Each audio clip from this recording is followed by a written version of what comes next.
ദൈവനാമം മഹത്വപ്പെടുമാറാകട്ടെ. നമുക്ക് അല്പസമയം ദൈവവചന ചിന്തയിലേക്ക് നമ്മുടെ സമയത്തെ നമുക്ക് കൊണ്ടുവരാം. റോമർക്ക് എഴുതിയ ലേഖനം 12-ാം അധ്യായം, അതിൻ്റെ 2-ാമത്തെ തിരുവചനം നമുക്ക് വായിക്കാം. റോമർക്ക് എഴുതിയ ലേഖനം, നമ്മുടെ പാട്ട് പേപ്പറിൻ്റെ ഏറ്റവും ഒടുവിൽ ആ വാക്യം പ്രിൻ്റ് ചെയ്തിട്ടുണ്ട്.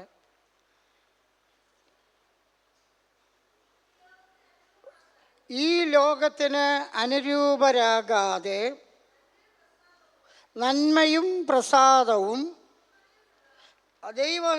പൂർണ്ണതയുമുള്ള ദൈവഹിതം ഇന്നതെന്ന് മനസ്സ് പുതുക്കി രൂപാന്തരപ്പെടുവേൻ. ദയവായിട്ട് ഇങ്ങോട്ട് എല്ലാവരും ശ്രദ്ധിച്ചിരിക്കുക. വളരെ പെട്ടെന്ന് തന്നെ ഒരു ചെറിയ പ്രസംഗമേ ഞാൻ പറയാൻ ഉദ്ദേശിക്കുന്നുള്ളൂ, അവസാനിപ്പിക്കുന്നതാണ്. അത്രയും സമയം എല്ലാവരും ശ്രദ്ധാപൂർവം ആയിരിക്കാനായിട്ട് ദൈവസ്നേഹത്തിൽ ഓർപ്പിക്കുന്നു. ദൈവത്തിന് സ്തോത്രം, ദൈവനാമം മഹത്വപ്പെടുമാറാകട്ടെ. നാം വളരെ മനോഹരമായ അനുഗ്രഹീതമായിട്ടുള്ള ഒരു ദൈവവചനമാണ് നമ്മളിവിടെ വായിച്ച് കേൾക്കുവാനായിട്ടിടയായത്.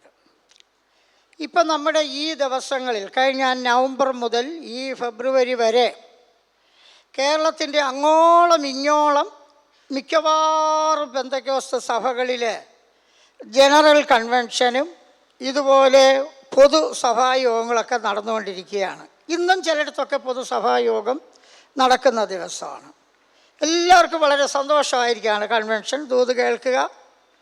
ഇപ്പോൾ നമുക്കിപ്പോൾ ഈ സോഷ്യൽ മീഡിയയുടെ കാലമായതുകൊണ്ട് നമുക്ക് വീട്ടിൽ ഇരുന്നുകൊണ്ട് തന്നെ സമയമുള്ളതുപോലെ ഏത് സഭക്കാരുടെ പ്രസംഗങ്ങളും നമുക്കിപ്പോൾ എടുത്ത് കേൾക്കാം. ഞാൻ കഴിഞ്ഞ പല ജനറൽ കൺവെൻഷൻ്റെയും പ്രസംഗം ഇങ്ങനെ ശ്രദ്ധിക്കാനായിട്ട് ദൈവം ഒരവസരം നൽകി. എല്ലാം നല്ല പ്രസംഗങ്ങളാണ്, ഒന്നും മോശമല്ല, എല്ലാം നല്ല പ്രസംഗങ്ങളാണ്. പക്ഷെ ആ പല പ്രസംഗങ്ങൾ തന്നെ വിജയത്തെക്കുറിച്ചും വിടുതലിനെക്കുറിച്ചും എന്തൊക്കെയോ സംഭവിക്കുക, വലിയ വലിയ കാര്യങ്ങളൊക്കെ പറയുകയാണ്. വലിയ വലിയ കാര്യങ്ങളൊക്കെ പറയുന്നു, ആളുകൾ കൈയടിക്കുന്നു, സ്തോത്രം പറയുന്നു. അതിൻ്റെ അടിയിൽ കമൻ്റ് ബോക്സിൽ വരുന്നതായ ചില കമൻറ്റുകൾ നമുക്കിവിടെ പറയാൻ പോലും കൊള്ളത്തില്ല. അപ്പം ആൾക്കാരൊക്കെ വളരെ ഇന്ന് പ്രസംഗങ്ങൾ ശ്രദ്ധിക്കുന്നുണ്ട് എന്നുള്ളത് നമുക്കെല്ലാവർക്കും അറിയാം. അപ്പം ഞാനിങ്ങനെ നമ്മുടെ ഒരു ചെറിയ പ്രസ്ഥാനമാണെങ്കിൽ, നമ്മുടെ ഒരു പൊതുസഭായോഗമാണല്ലോ, നമുക്കെന്തുവാണ് പ്രസംഗിക്കാനുള്ളത്. ഞാൻ ഈ ദിവസങ്ങളിലൊക്കെ വളരെ ഇങ്ങനെ ചിന്തിക്കുകയും പ്രാർത്ഥിക്കുകയും ഒക്കെ ചെയ്തപ്പോൾ എൻ്റെ മനസ്സിലേക്ക് വന്നതായ ഒരു തിരുവചനമാണ് ഞാൻ ഈ പാട്ട് പേപ്പറിൽ ഉൾപ്പെടുത്തുകയും നമ്മളിവിടെ വായിച്ച് കേൾപ്പിക്കുകയും ചെയ്തത്. നമ്മൾ വിജയമുണ്ടാകും, അനുഗ്രഹമുണ്ടാകും, എല്ലാം നല്ല കാര്യങ്ങളാണ്. ചിലയിടത്തൊക്കെ യേശുവിൻ്റെ വരവിനെക്കുറിച്ച് ഭയങ്കരമായിട്ട് പ്രസംഗിക്കാം. യേശു വരും. ഞാൻ ഒരാളുടെ പ്രസംഗം കേട്ടുകൊണ്ടിരുന്നപ്പോൾ എനിക്ക് തോന്നി ഈ പ്രസംഗം തീരുന്നതിന് മുമ്പേ യേശു വരുമെന്ന് തോന്നി. അത്ര ഉഗ്രൻ, എല്ലാം കൊള്ളാം. പക്ഷേ യേശു വന്നാൽ, ഇന്ന് ദൈവം നമ്മളെ അങ്ങോട്ട് വിളിച്ചാൽ നമ്മുടെ നിത്യത എവിടെ ആയിരിക്കും? നമ്മൾ സ്നാനപ്പെട്ടവരാണ്, കൈയടിക്കുകയും പാടുകയും ചെയ്യുന്നവരാണ്, പെന്തക്കോസ്ത് സഭയിൽ മെമ്പർഷിപ്പ് ഉള്ളവരാണ്, ഒരുപാട് കാര്യങ്ങളൊക്കെ നമ്മൾ ദൈവത്തിന് വേണ്ടി ചെയ്യുന്നവരാണ്. പക്ഷേ കാഹള ശബ്ദം കേട്ടാൽ നമ്മുടെ നിത്യത എവിടെ ആയിരിക്കും? ചിന്തിക്കേണ്ടതായിട്ടുള്ളൊരു കാര്യമാണ്. ഞാൻ സ്കൂളിൽ പഠിച്ചുകൊണ്ടിരിക്കുന്ന സമയത്ത് ഒരു മാങ്ങാനം ജോസഫ് എന്ന് പറഞ്ഞൊരു ദൈവദാസൻ ഞങ്ങളുടെ സ്ഥലത്ത് വന്നൊരു പ്രസംഗം നടത്തി. അദ്ദേഹം ആ പ്രസംഗം നടത്തിയതായ സമയത്ത് അദ്ദേഹം ചോദിച്ചു, ഇന്ന് കർത്താവ് വന്നാൽ നിങ്ങളുടെ നിത്യത എവിടെയായിരിക്കും? ആ വാക്കുകൾ എന്നെ വളരെ സ്പർശിച്ചു. എന്നിട്ട് അദ്ദേഹം അടുത്ത് പറഞ്ഞു, ഹൃദയം കർത്താവിന് വേണ്ടി കൊടുക്കാൻ ആര് തയ്യാറുണ്ട്? ഞാൻ ചാടി എഴുന്നേറ്റ് പറഞ്ഞു, ഞാൻ എൻ്റെ ഹൃദയം കർത്താവിന് വേണ്ടി കൊടുക്കുക. എനിക്ക് അതിനെക്കുറിച്ചൊന്നും കൂടുതൽ അറിയത്തില്ല എന്ന്. അവൻ കൊടുക്കുക. അപ്പോൾ ആ ദേവദാസൻ ചിരിച്ചുകൊണ്ട് ചോദിച്ചു, ഇനി മോന് ഹൃദയം ഇല്ലേ? ഇപ്പം ഞാനും പറഞ്ഞു, ഉള്ളത് കൊടുത്തു കഴിഞ്ഞെന്ന് പറഞ്ഞ്. ഇപ്പം നമ്മളൊക്കെ ഒരു കാലത്ത് നമ്മുടെ ഹൃദയമൊക്കെ കർത്താവിന് വേണ്ടി കൊടുത്തു എന്ന് പറയുകയും പാടുന്നു, എല്ലാം ഇങ്ങനെ പോവുക. പലരുമൊക്കെ സുവിശേഷ വേല ചെയ്യുകയാണ്. ചിലരോടൊക്കെ ചോദിക്കുമ്പോൾ അവർ പറയും, ജയിലിൽ കഴിയുന്ന ചിലരൊക്കെ പറയും, ഇവിടെ നിന്ന് ഇറങ്ങിയ ഉടൻ പാസ്റ്റർ എനിക്ക് സുവിശേഷ വേല ചെയ്യണം, അതാണ് ഞാൻ ആഗ്രഹിച്ചിരിക്കുന്നത്. പലർക്കുമൊക്കെ ഭയങ്കര സുവിശേഷ വേലയാണ്, ഭയങ്കര വേലയും വേല വയ്പ്പുമായിട്ട് പോവുക. പക്ഷേ ശാന്തമായിട്ടൊന്ന് ചിന്തിക്കേണ്ട ഒരു കാര്യം, കർത്താവ് ഇന്ന് വന്നാൽ നമ്മുടെ നിത്യത എവിടെ ചെലവഴിക്കും?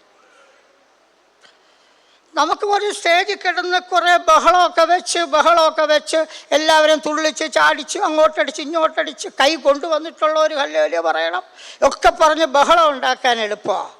നമ്മുടെ ഹൃദയം ദൈവസന്നിധിയോട് പറ്റിച്ചേർന്നിരിക്കുന്നുണ്ടോ എന്നുള്ളത് വലിയ വിഷയമാണ്.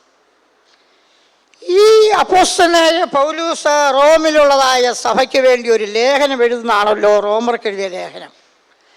ആ റോമർക്ക് എഴുതിയ ലേഖനം ഒരു പൊതുവായിട്ടുള്ള ഒരു ലേഖനമാണ്, എല്ലാ ദൈവജനത്തിനും വേണ്ടിയുള്ളതാണ്. അതിൽ വളരെ പ്രധാനമായി നാം അനുസരിക്കേണ്ടതായ കാര്യങ്ങളാണ് അതിലെഴുതപ്പെട്ടിട്ടുള്ളത്. വേദപുസ്തകത്തിലെ പഴയ നിയമവും പുതിയ നിയമവും എന്ന് പറഞ്ഞ 2 പുസ്തകങ്ങളാണല്ലോ. പുതിയ നിയമത്തിൽ പറഞ്ഞിരിക്കുന്ന കാര്യങ്ങളെല്ലാം നമ്മൾ അനുസരിക്കേണ്ട കാര്യങ്ങളാണ്. യേശു പറഞ്ഞതായിട്ടുള്ള പല കാര്യങ്ങൾ, അതിൻ്റെ എല്ലാം വിശദീകരണങ്ങളാണ് ലേഖനങ്ങളിൽ കാണുന്നത്. യേശു സ്നാനത്തെക്കുറിച്ച് പറഞ്ഞു, അതിൻ്റെ വിശദീകരണം അപ്പോസ്തലന്മാരുടെ ലേഖനങ്ങളിൽ കാണുന്നു. യേശു കർത്തൃമേശയെക്കുറിച്ച് പറഞ്ഞു, അതിൻ്റെ വിശദീകരണം ലേഖനങ്ങളിൽ കാണുന്നു. യേശു പറഞ്ഞു നിങ്ങൾ തമ്മിൽ സ്നേഹിക്കണമെന്ന് പറഞ്ഞു, അതിൻ്റെ വിശദീകരണം പുതിയ നിയമത്തിൽ നമ്മൾ കാണുന്നു. യേശു സഭയെക്കുറിച്ച് പറഞ്ഞു, അതിൻ്റെ വിശദീകരണം നമ്മൾ പുതിയ നിയമത്തിൽ കാണുന്നു. അപ്പോൾ നമ്മൾ അനുസരിക്കേണ്ടതായിട്ടുള്ള പ്രമാണമാണ് പുതിയ നിയമത്തിൽ രേഖപ്പെടുത്തിയിരിക്കുന്നത്. നമുക്ക് പഴയ നിയമത്തിലെ കഥകളൊക്കെ കേൾക്കാൻ വലിയ ഇഷ്ടമാണ്. അബ്രഹാമിനെ കുറിച്ച് കേൾക്കാൻ, മൽക്കിസദേക്കിനെ കുറിച്ച് കേൾക്കാൻ, ഇസ്രായേൽ ജനത്തെക്കുറിച്ച് കേൾക്കാൻ എന്ത് രസമാണ്. സമാഗമന കൂടാരമൊക്കെ പഠിക്കാൻ, നമ്മളെ വീട്ടിൽ കൂടാരം ഉണ്ടാക്കാൻ എന്ത് എളുപ്പമാണ്. പക്ഷേ യഥാർത്ഥമായി മാനസാന്തരപ്പെട്ട് നേരെ ചൊവ്വേ ജീവിക്കുന്നതാണ് ഏറ്റവും പ്രയാസമുള്ള ഒരു കാര്യം. ഇപ്പം നമ്മുടെ ജീവിതത്തിലേക്ക് വരേണ്ടത്, ഒന്ന് ജീവിക്കാൻ വേണ്ടി നമ്മളൊന്ന് ഒരുങ്ങുക, കർത്താവിന് വേണ്ടി ജീവിക്കാൻ ഒരുങ്ങുക. നമുക്ക് ഈ വചനത്തിലേക്ക് നമുക്കൊന്ന് വരാം. ബൈബിൾ തുറക്കണമെന്നില്ല, നമുക്ക് ഈ നമ്മളെ പാട്ട് പേപ്പറിൽ തന്നെ എടുത്താൽ അറിയാം. അതിൻ്റെ ഓരോ വാക്കുകളായിട്ട് നോക്കുക. പൗലോസ് അപ്പോസ്തലൻ ദൈവാത്മാവിനാൽ നിറഞ്ഞ് റോമിലുള്ളതായ സഭയ്ക്ക് വേണ്ടി, റോമിലെ വിശ്വാസികൾക്ക് വേണ്ടി അവരനുസരിക്കേണ്ടതായിട്ടുള്ള പ്രമാണം പറയുകയാണ്. ഈ ഒന്നാമത്തെ പോയിന്റ്, ഈ ലോകത്തിന് അനുരൂപരാകരുത്. നിങ്ങൾ മനസ്സിലായോ? എന്താണ് ഈ ലോകമെന്ന് പറയുന്നത്? ഈ ഭൂമിയിലെ മനുഷ്യവാസമുള്ള സ്ഥലത്തെയാണ് ലോകം എന്ന് പറയുന്നത്. ആ ലോകമെന്ന വാക്കിന് അർത്ഥം യുഗങ്ങളെന്നും തലമുറകളെന്നൊക്കെയുള്ള അർത്ഥങ്ങളാണ് കാണാൻ കഴിയുന്നത്. അപ്പോൾ ഈ ലോകത്തിന് അനുരൂപരാകരുത് എന്ന് പറഞ്ഞാൽ നമ്മൾ ഈ ലോകത്തിലാണ് നമ്മൾ ജീവിക്കുന്നത്. കർത്താവ് നമ്മളെ വിളിക്കുന്നത് വരെ നമ്മൾ പരദേശികളായിട്ട് ഈ ലോകത്തിലാണ് ജീവിക്കുന്നത്. ഈ ലോകത്തെ ജയിച്ചെങ്കിൽ മാത്രമേ നമുക്ക് സ്വർഗത്തിൽ എത്തപ്പെടാൻ കഴിയുള്ളൂ. ഈ ലോകത്തെ ജയിക്കണം. ലോകത്തെ ജയിച്ച ജയമോ നമ്മുടെ വിശ്വാസം തന്നെ. ലോകത്തെ ജയിക്കണം. അപ്പോൾ ഈ ലോകത്തെ നമ്മൾ ജയിക്കാതിരിക്കുന്നതിന് വേണ്ടി ഈ ലോകത്തിൻ്റെ പ്രഭുവായ, ഈ ലോകത്തിൻ്റെ അന്ധകാര ശക്തിയായ സാത്താൻ ഈ ലോകത്തിൽ പല കാര്യങ്ങളൊക്കെ ഇണക്കിക്കൊണ്ടിരിക്കുക. നമ്മുടെ കണ്ണിന് കാണാൻ പറ്റിയത് എന്ത് രസമുണ്ട്. ഒരിക്കൽ ഒരാളൊരു ചർച്ചിൽ പോയി. ഞാൻ ചോദിച്ചു, നിങ്ങൾ ആ ചർച്ചിൽ പോയി എന്താണ്? അയ്യോ, അവിടെ ഭയങ്കര രസമാണ് ശാസ്ത്രേ. ഇത് രസം നോക്കിയാണ് പോകുന്നത്. അവിടെ അടിയുണ്ട്, ബഹളമുണ്ട്, എന്ത് വേണം. ഒരു വിശ്വാസി എന്നോട് പറഞ്ഞു, ആ സഭ കൊള്ളാൻ പാസ്റ്റേ, കാരണം വണ്ടിക്കൂലി തരും, എല്ലാ സഹായം കഴിഞ്ഞ അവിടെ ഫുഡ് കിട്ടും, അവിടെ നല്ല കീബോർഡ്, എന്ത് രസമാണ് പാസ്റ്റേ. അപ്പോൾ ഇന്ന് ഈ ലോകത്തിലെ രസങ്ങൾ നോക്കി ഇവിടത്തെ, അപ്പോൾ ഇങ്ങനെ നമ്മുടെ കണ്ണിന് കാണുന്നതായിട്ടുള്ള കാര്യങ്ങൾ കൊള്ളാം, നല്ലത്. ഈ ലോകത്തിൽ സാത്താൻ ഇങ്ങനെ പലതും കാണിക്കുക.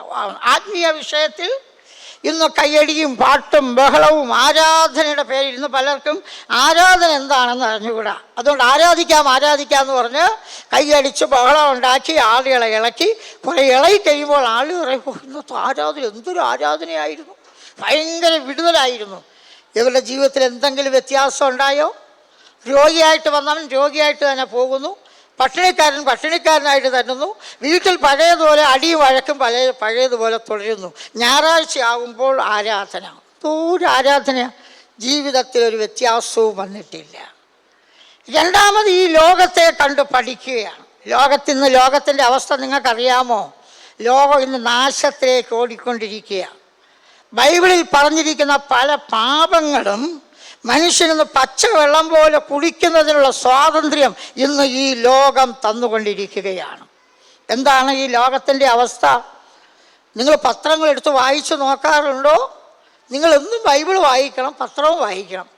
അതിനകത്ത് ഇന്ന് കാണുന്നതായ കൊലപാതകങ്ങൾ, നമ്മുടെ തിരുവനന്തപുരം ജില്ല ഇന്ന് മുൻപന്തിയിൽ നിൽക്കുക, പ്രത്യേകിച്ച് നെയ്യാറ്റിൻകര താലുമുക്ക്. നമ്മൾ കരയണം, പ്രാർത്ഥിക്കണം. അപ്പം എന്തുമാത്രം കൊലപാതകങ്ങൾ!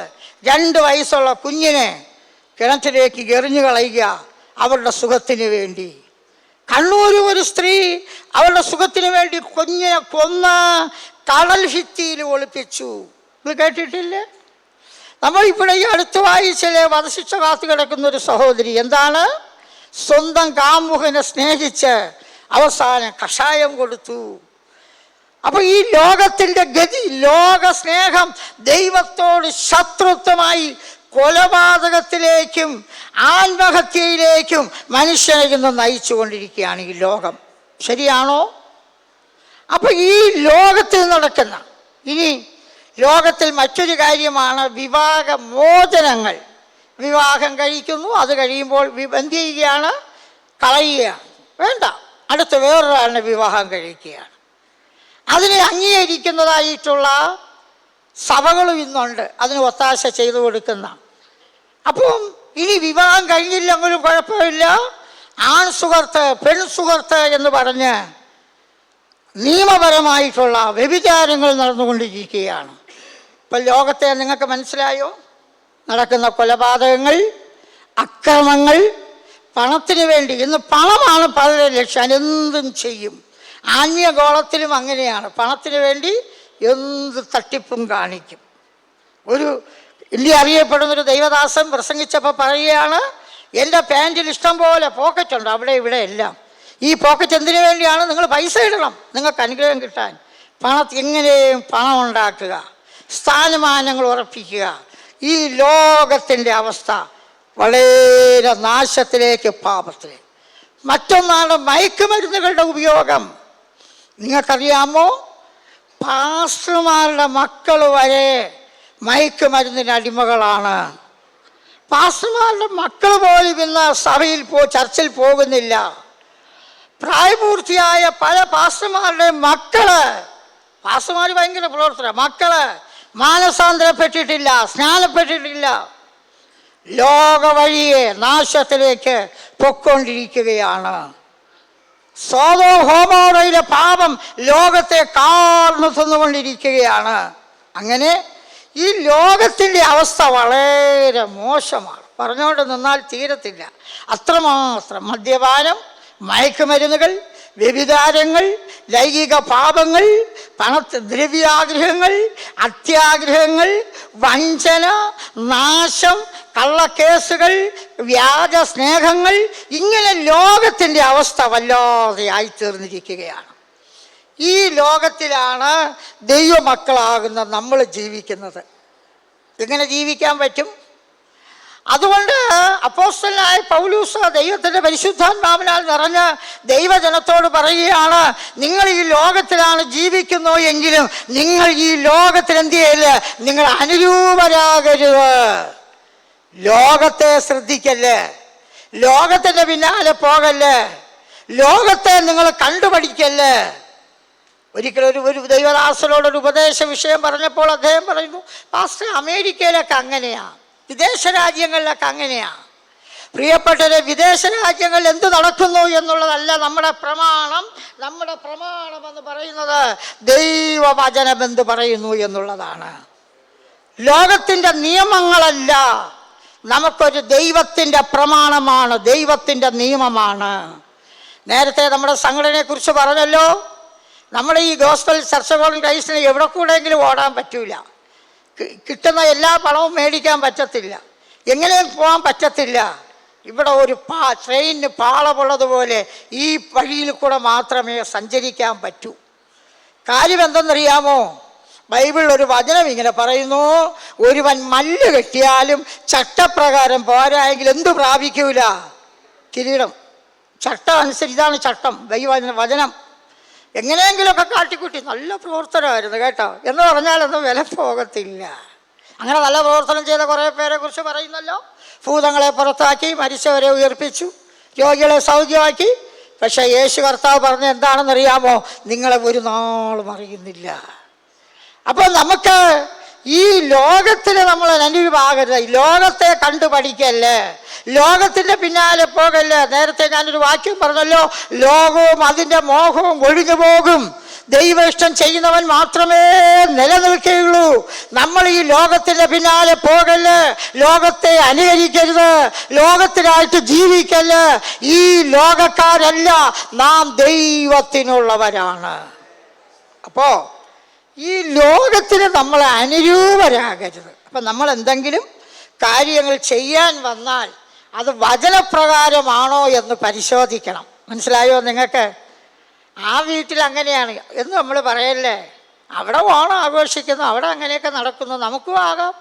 പാടില്ല. വചനമെന്ത് പറയുന്നു? സ്തോത്രം. നമ്മുടെ ജീവിതത്തിൽ ഓരോ കാര്യങ്ങളും ദൈവത്തിന് പ്രാർത്ഥിച്ച് വചനം പരിശോധിച്ച് ദൈവവചനപ്രകാരം നമ്മൾ പോയില്ലെങ്കിൽ ഈ ലോകത്തിൽ വലിയ ആളാകാൻ, ഈ ലോകത്തിൽ ചില സ്ഥാനമാനങ്ങൾ ഉണ്ടാക്കാൻ, ഈ ലോകത്തിൽ സമ്പത്ത് വർദ്ധിപ്പിക്കാൻ, ലോകത്തിൽ മിടുക്കനാകാൻ നീ ലോകത്തിൻ്റെ പിന്നാലെ പോയാൽ ആ ലോകം നിന്നെ കൊണ്ടെത്തിക്കുന്നത് നിത്യനരകത്തിലേക്കാണ് എന്ന് ഓർക്കണം. അതൊരു വിശാലമായ വഴിയാണ്. നമുക്ക് ഇടുക്കോ ഞെരുക്കമുള്ളൊരു ചെറിയ വഴിയാണ്. വലിയ പ്രയാസമാണ് ഈ വഴിയെ പോകാൻ. ഇത് കണ്ടെത്തുന്നവർ തന്നെ ചുരുക്കമാണ്. പക്ഷെ നമ്മൾ പോകുന്ന ഈ വഴിയുടെ പ്രത്യേകത, ഈ വഴി യേശു ക്രിസ്തുവാണ്. യേശു പറഞ്ഞല്ലോ, ഞാൻ തന്നെയാണ് വഴിയും സത്യവും ജീവൻ. ഈ വഴിക്കൊരു വാതിലുണ്ട്. ആ വാതിൽ ആരാണ്? കർത്താവായ യേശു. യേശു പറഞ്ഞല്ലോ, ഞാൻ വാതിലാകുന്നു. സ്തോത്രം. ഇപ്പം ഈ വാതിൽ തുറന്നു കിടക്കുക. ആർക്ക് വേണമെങ്കിലും യേശു ആകുന്ന വഴിയിൽ കൂടെ പോകാം. പക്ഷേ ഈ വഴി പോയി അവസാനിക്കുന്നൊരു സ്ഥലമുണ്ട്, അത് സ്വർഗരാജ്യമാണ്. മറ്റേ വിശാലമായ വഴി പോകുന്നത് നിത്യ നരകത്തിലേക്കാണ് പോകുന്നത്. അതുകൊണ്ട് നമ്മളെ ഈ സംഘടനയിൽപ്പെട്ട ഒറ്റ ദൈവമക്കൾ പോലും നശിച്ചു പോകല്ലേ, നരകത്തിലേക്ക് പോകല്ലേ. നിങ്ങൾ യേശുവിനെ പിന്നാലെ പോയി നമ്മൾ പോകണം. ഈ ലോകത്തിന് അനുരൂപരാകരുത്. മനസ്സിലായോ? എന്ന് പറഞ്ഞാൽ ലോകത്തെ കണ്ടുപഠിക്കല്ലേ, ലോകം പറയുന്നതല്ല നമുക്ക്, ദൈവം നമ്മെക്കുറിച്ച് എന്ത് പറയുന്നു എന്നുള്ളതാണ് പ്രശ്നം. അപ്പം ഇവിടെ നാം വായിക്കുന്നു, ഈ ലോകത്തിന് അനുരൂപരാകാതെ. ഇവിടെ പല പറയുകയാണ് എന്തെന്നറിയാമോ? ആ വചനം ഒന്ന് ശ്രദ്ധിച്ചു നോക്കിക്കേ. നന്മയും പ്രസാദവും പൂർണ്ണതയുമുള്ള ദൈവഹിതം ഇന്നതെന്ന് തിരിച്ചറിയേണ്ടതിന്. അപ്പോൾ ഈ ലോകത്തിന് അനുരൂപരായി ഈ ലോകത്തിൻ്റെ പിന്നാലെ പോകാതെ നന്മയും ദൈവത്തിൻ്റെ പ്രസാദം, ഈ രണ്ട് വാക്കുകൾ വളരെ പ്രധാനമാണ്. ദൈവത്തെ പ്രസാദിപ്പിക്കുക, ദൈവഹിതം തിരിച്ചറിയുക. അപ്പോൾ ദൈവത്തെ പ്രസാദിപ്പിക്കുന്നത് എങ്ങനെയാണ്? ദൈവത്തെ പ്രസാദിപ്പിക്കുന്നത് നമ്മളെല്ലാം വലിയ ആഗ്രഹിക്കുന്നത്, നമ്മൾ ഉപവസിക്കുന്നതും പ്രാർത്ഥിക്കുന്നതും ഞായറാഴ്ച വന്നിരുന്നൊക്കെ പാട്ട് പാടുന്നതും ആരാധിക്കുന്നതും ഒക്കെ എന്തിനു വേണ്ടിയാണ്? ദൈവം പ്രസാദിക്കണം നമ്മളിൽ. ഇന്ന് പല മതങ്ങളും ദൈവത്തെ പ്രസാദിപ്പിക്കാനാണ് പല കാര്യങ്ങൾ ചെയ്യുന്നത്. പക്ഷേ നമ്മൾ ദൈവത്തെ പ്രസാദിപ്പിക്കാൻ ദൈവം ഒരു പ്രമാണം നമുക്ക് തന്നിട്ടുണ്ട്. ആ വചനം അനുസരിക്കുമ്പോഴാണ് നമ്മൾ ദൈവത്തിന് പ്രസാദം തോന്നുന്നത്. ദൈവം നമ്മെ നോക്കിയിട്ട്, നമ്മുടെ ജീവിതത്തിലേക്ക് നോക്കിയിട്ട്, നമ്മുടെ മനസ്സാക്ഷിക്ക് അനുസൃതമായി നന്മ ചെയ്തുകൊണ്ട് ദൈവഹിതം മനസ്സിലാക്കി നമ്മൾ ജീവിക്കുമ്പോൾ ദൈവത്തിന് നമ്മളിൽ പ്രസാദം തോന്നും. കർത്താവ് ചിലർക്ക് താലന്തുകളുടെ ഒരു ഉപമ പറഞ്ഞല്ലോ. കൊടുത്തവൻ 5 കൂട നേടി, 2 കൂട നേടി. അവരെക്കുറിച്ച് യേശു കർത്താവ് പറഞ്ഞ ഉപമ എന്താണ്? നല്ലവനും വിശ്വസ്തനുമായ ദാസനെ, അവൻ്റെ പ്രവൃത്തിയിൽ ദൈവത്തിന് പ്രസാദം തോന്നി എന്നുള്ളതാണ്. കൊള്ളാം. അപ്പോൾ നമ്മുടെ പ്രവൃത്തിയിൽ ദൈവത്തിന് പ്രസാദമുണ്ടോ? നമ്മൾ എങ്ങനെയെങ്കിലുമൊക്കെ കുറേ കാര്യങ്ങൾ ചെയ്തു കൂട്ടുകയാണോ? അത് ദൈവത്തിന് പ്രസാദകരമല്ല. നമ്മൾ കുറച്ചേ ചെയ്തുള്ളൂ എങ്കിലും ദൈവത്തിന് പ്രസാദകരമാകണം. കള്ളത്തരങ്ങളും സൂത്രങ്ങളും അവിശ്വസ്തതകളും വഞ്ചനകളും ദ്രവ്യാഗ്രഹങ്ങളും ചതിയും ഇതൊന്നുമില്ലാതെ നിർമ്മല മനസാക്ഷിയോടുകൂടി സത്യസന്ധതയോടുകൂടി ദൈവത്തിനു വേണ്ടി എന്തെങ്കിലും ചെയ്തെങ്കിലേ ദൈവം പ്രസാദിക്കുകയുള്ളൂ. ഇപ്പം ഈ സുവിശേഷം പ്രസംഗിക്കുന്ന തന്നെ രണ്ട് വിധത്തിലാണ്. ചിലർ വളരെ ആത്മാർത്ഥതയോടെ സുവിശേഷം പ്രസംഗിക്കുന്നുണ്ട്. ചില ആളുകളെയൊക്കെ എനിക്കറിയാം, അവർ സ്വന്തമായിട്ട് ജോലി ചെയ്ത് കഷ്ടപ്പെട്ട് അവർ സുവിശേഷ വേല ചെയ്യുന്നു. നമ്മൾ ചില യാത്രയൊക്കെ പോകുമ്പോൾ ചില പാവപ്പെട്ട ആളുകൾ വഴിയിൽ നിന്ന് പരസ്യയോഗം നടത്തുകയാണ്, ഒറ്റയ്ക്കൊക്കെ നിന്ന് സത്യസന്ധമായിട്ട് പാപം. എന്നാൽ ചില ആളുകളുടെ സുവിശേഷ വേല എന്തിനു വേണ്ടിയാണ്? പണത്തിനും സ്ഥാനത്തിനും വേണ്ടി, അവർ ഈ ലോകത്തിൽ എന്തെങ്കിലും നേടാൻ വേണ്ടി, ഞാൻ പ്രവർത്തിച്ചു എന്ന് കാണിക്കാൻ, യൂട്യൂബിൽ ഇടാൻ വേണ്ടി, ലോകത്തെ കാണിക്കാൻ വേണ്ടിയൊക്കെയുള്ള കുറേ കാര്യങ്ങൾ. പിന്നെ പൗലോസ് അപ്പോസ്തലൻ അവരെക്കുറിച്ച് പറയുന്നത്, ഏത് വിധേനയാണെങ്കിലും ക്രിസ്തുവിനെ അല്ലയോ പ്രസംഗിക്കുന്നത്. പ്രസംഗിച്ചോ, പക്ഷേ നിർമ്മല മനസാക്ഷിയോടെ സത്യസന്ധതയോടെ ചെയ്തതിന് മാത്രമേ ദൈവം പ്രതിഫലം തരികയുള്ളൂ. സ്തോത്രം. അപ്പം നമ്മൾ മനസ്സിലാക്കേണ്ട കാര്യം, ദൈവത്തിന് പ്രസാദകരമാകണം, ദൈവത്തെ പ്രസാദിപ്പിക്കണം. അപ്പോൾ നമ്മൾ എല്ലാ ദിവസവും ഇരുന്ന് പ്രാർത്ഥിക്കണം, ദൈവമേ എൻ്റെ ലക്ഷ്യം ദൈവത്തെ പ്രസാദിപ്പിക്കണം, എൻ്റെ പ്രവൃത്തിയിൽ ദൈവത്തിന് പ്രസാദം തോന്നണം. നമ്മളെ വേദപുസ്തകത്തിൽ ചിലരെക്കുറിച്ച്, ദൈവം പ്രസാദിച്ചവരെ കുറിച്ച് നമ്മൾ വായിക്കുന്നു. നമ്മൾ എടുക്കേണ്ട എബ്രായർക്ക് ലേഖനം 11-ാം അധ്യായം വായിക്കുമ്പോൾ അതിനകത്ത് ദൈവം പ്രസാദിച്ചവരെ കുറിച്ച് പലരെയും കുറിച്ച് വായിക്കുന്നു. വിശ്വാസത്താൽ ദൈവം അവരിൽ പ്രസാദിച്ചു. അതേസമയത്ത് 1 കൊരിന്ത്യർക്കെഴുതിയ ലേഖനത്തിൽ വായിക്കുമ്പോൾ ഇസ്രായേൽ ജനത്തെക്കുറിച്ച് അവിടെ പഠിപ്പിക്കുമ്പോൾ അവരെന്ത് ചെയ്തെന്നറിയാമോ? അവരെ ചെങ്കടലൊക്കെ കടന്ന് അവർ വന്നവരാണ്, ആരാധിച്ചവരാണ്. പക്ഷേ അവരെക്കുറിച്ച് ദൈവവചനം പറയുകയാണ്, എങ്കിലും അവരിൽ എന്ത് ചെയ്തില്ല? ദൈവം പ്രസാദിച്ചില്ല. അവരെല്ലാവരും ആത്മീയാഹാരം തിന്നവരാണ്, ആത്മീയാഹാരം പാനം എന്ന് പറഞ്ഞാൽ നമ്മളെപ്പോലെയൊക്കെ ചർച്ചിൽ വന്നവരും കയ്യടിച്ച് പാടിയവരും ദശാംശം കൊടുത്തവരൊക്കെയാണ്. എല്ലാം ശരിയാണ്. പക്ഷേ അവരിൽ പലരും എന്ത് ചെയ്തില്ല? ദൈവം പ്രസാദിച്ചില്ല.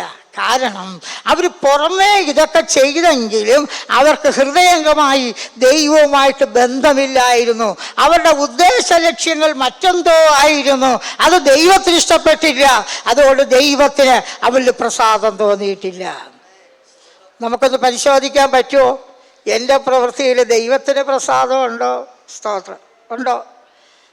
നമ്മുടെ ഈ പ്രവർത്തനത്തോടുള്ള ബന്ധത്തിൽ പല കാര്യങ്ങളൊക്കെ പേടിച്ചാണ് ചെയ്യുന്നത്. ദൈവമേ, ഇത് ദൈവത്തിന് ഇഷ്ടമാണോ?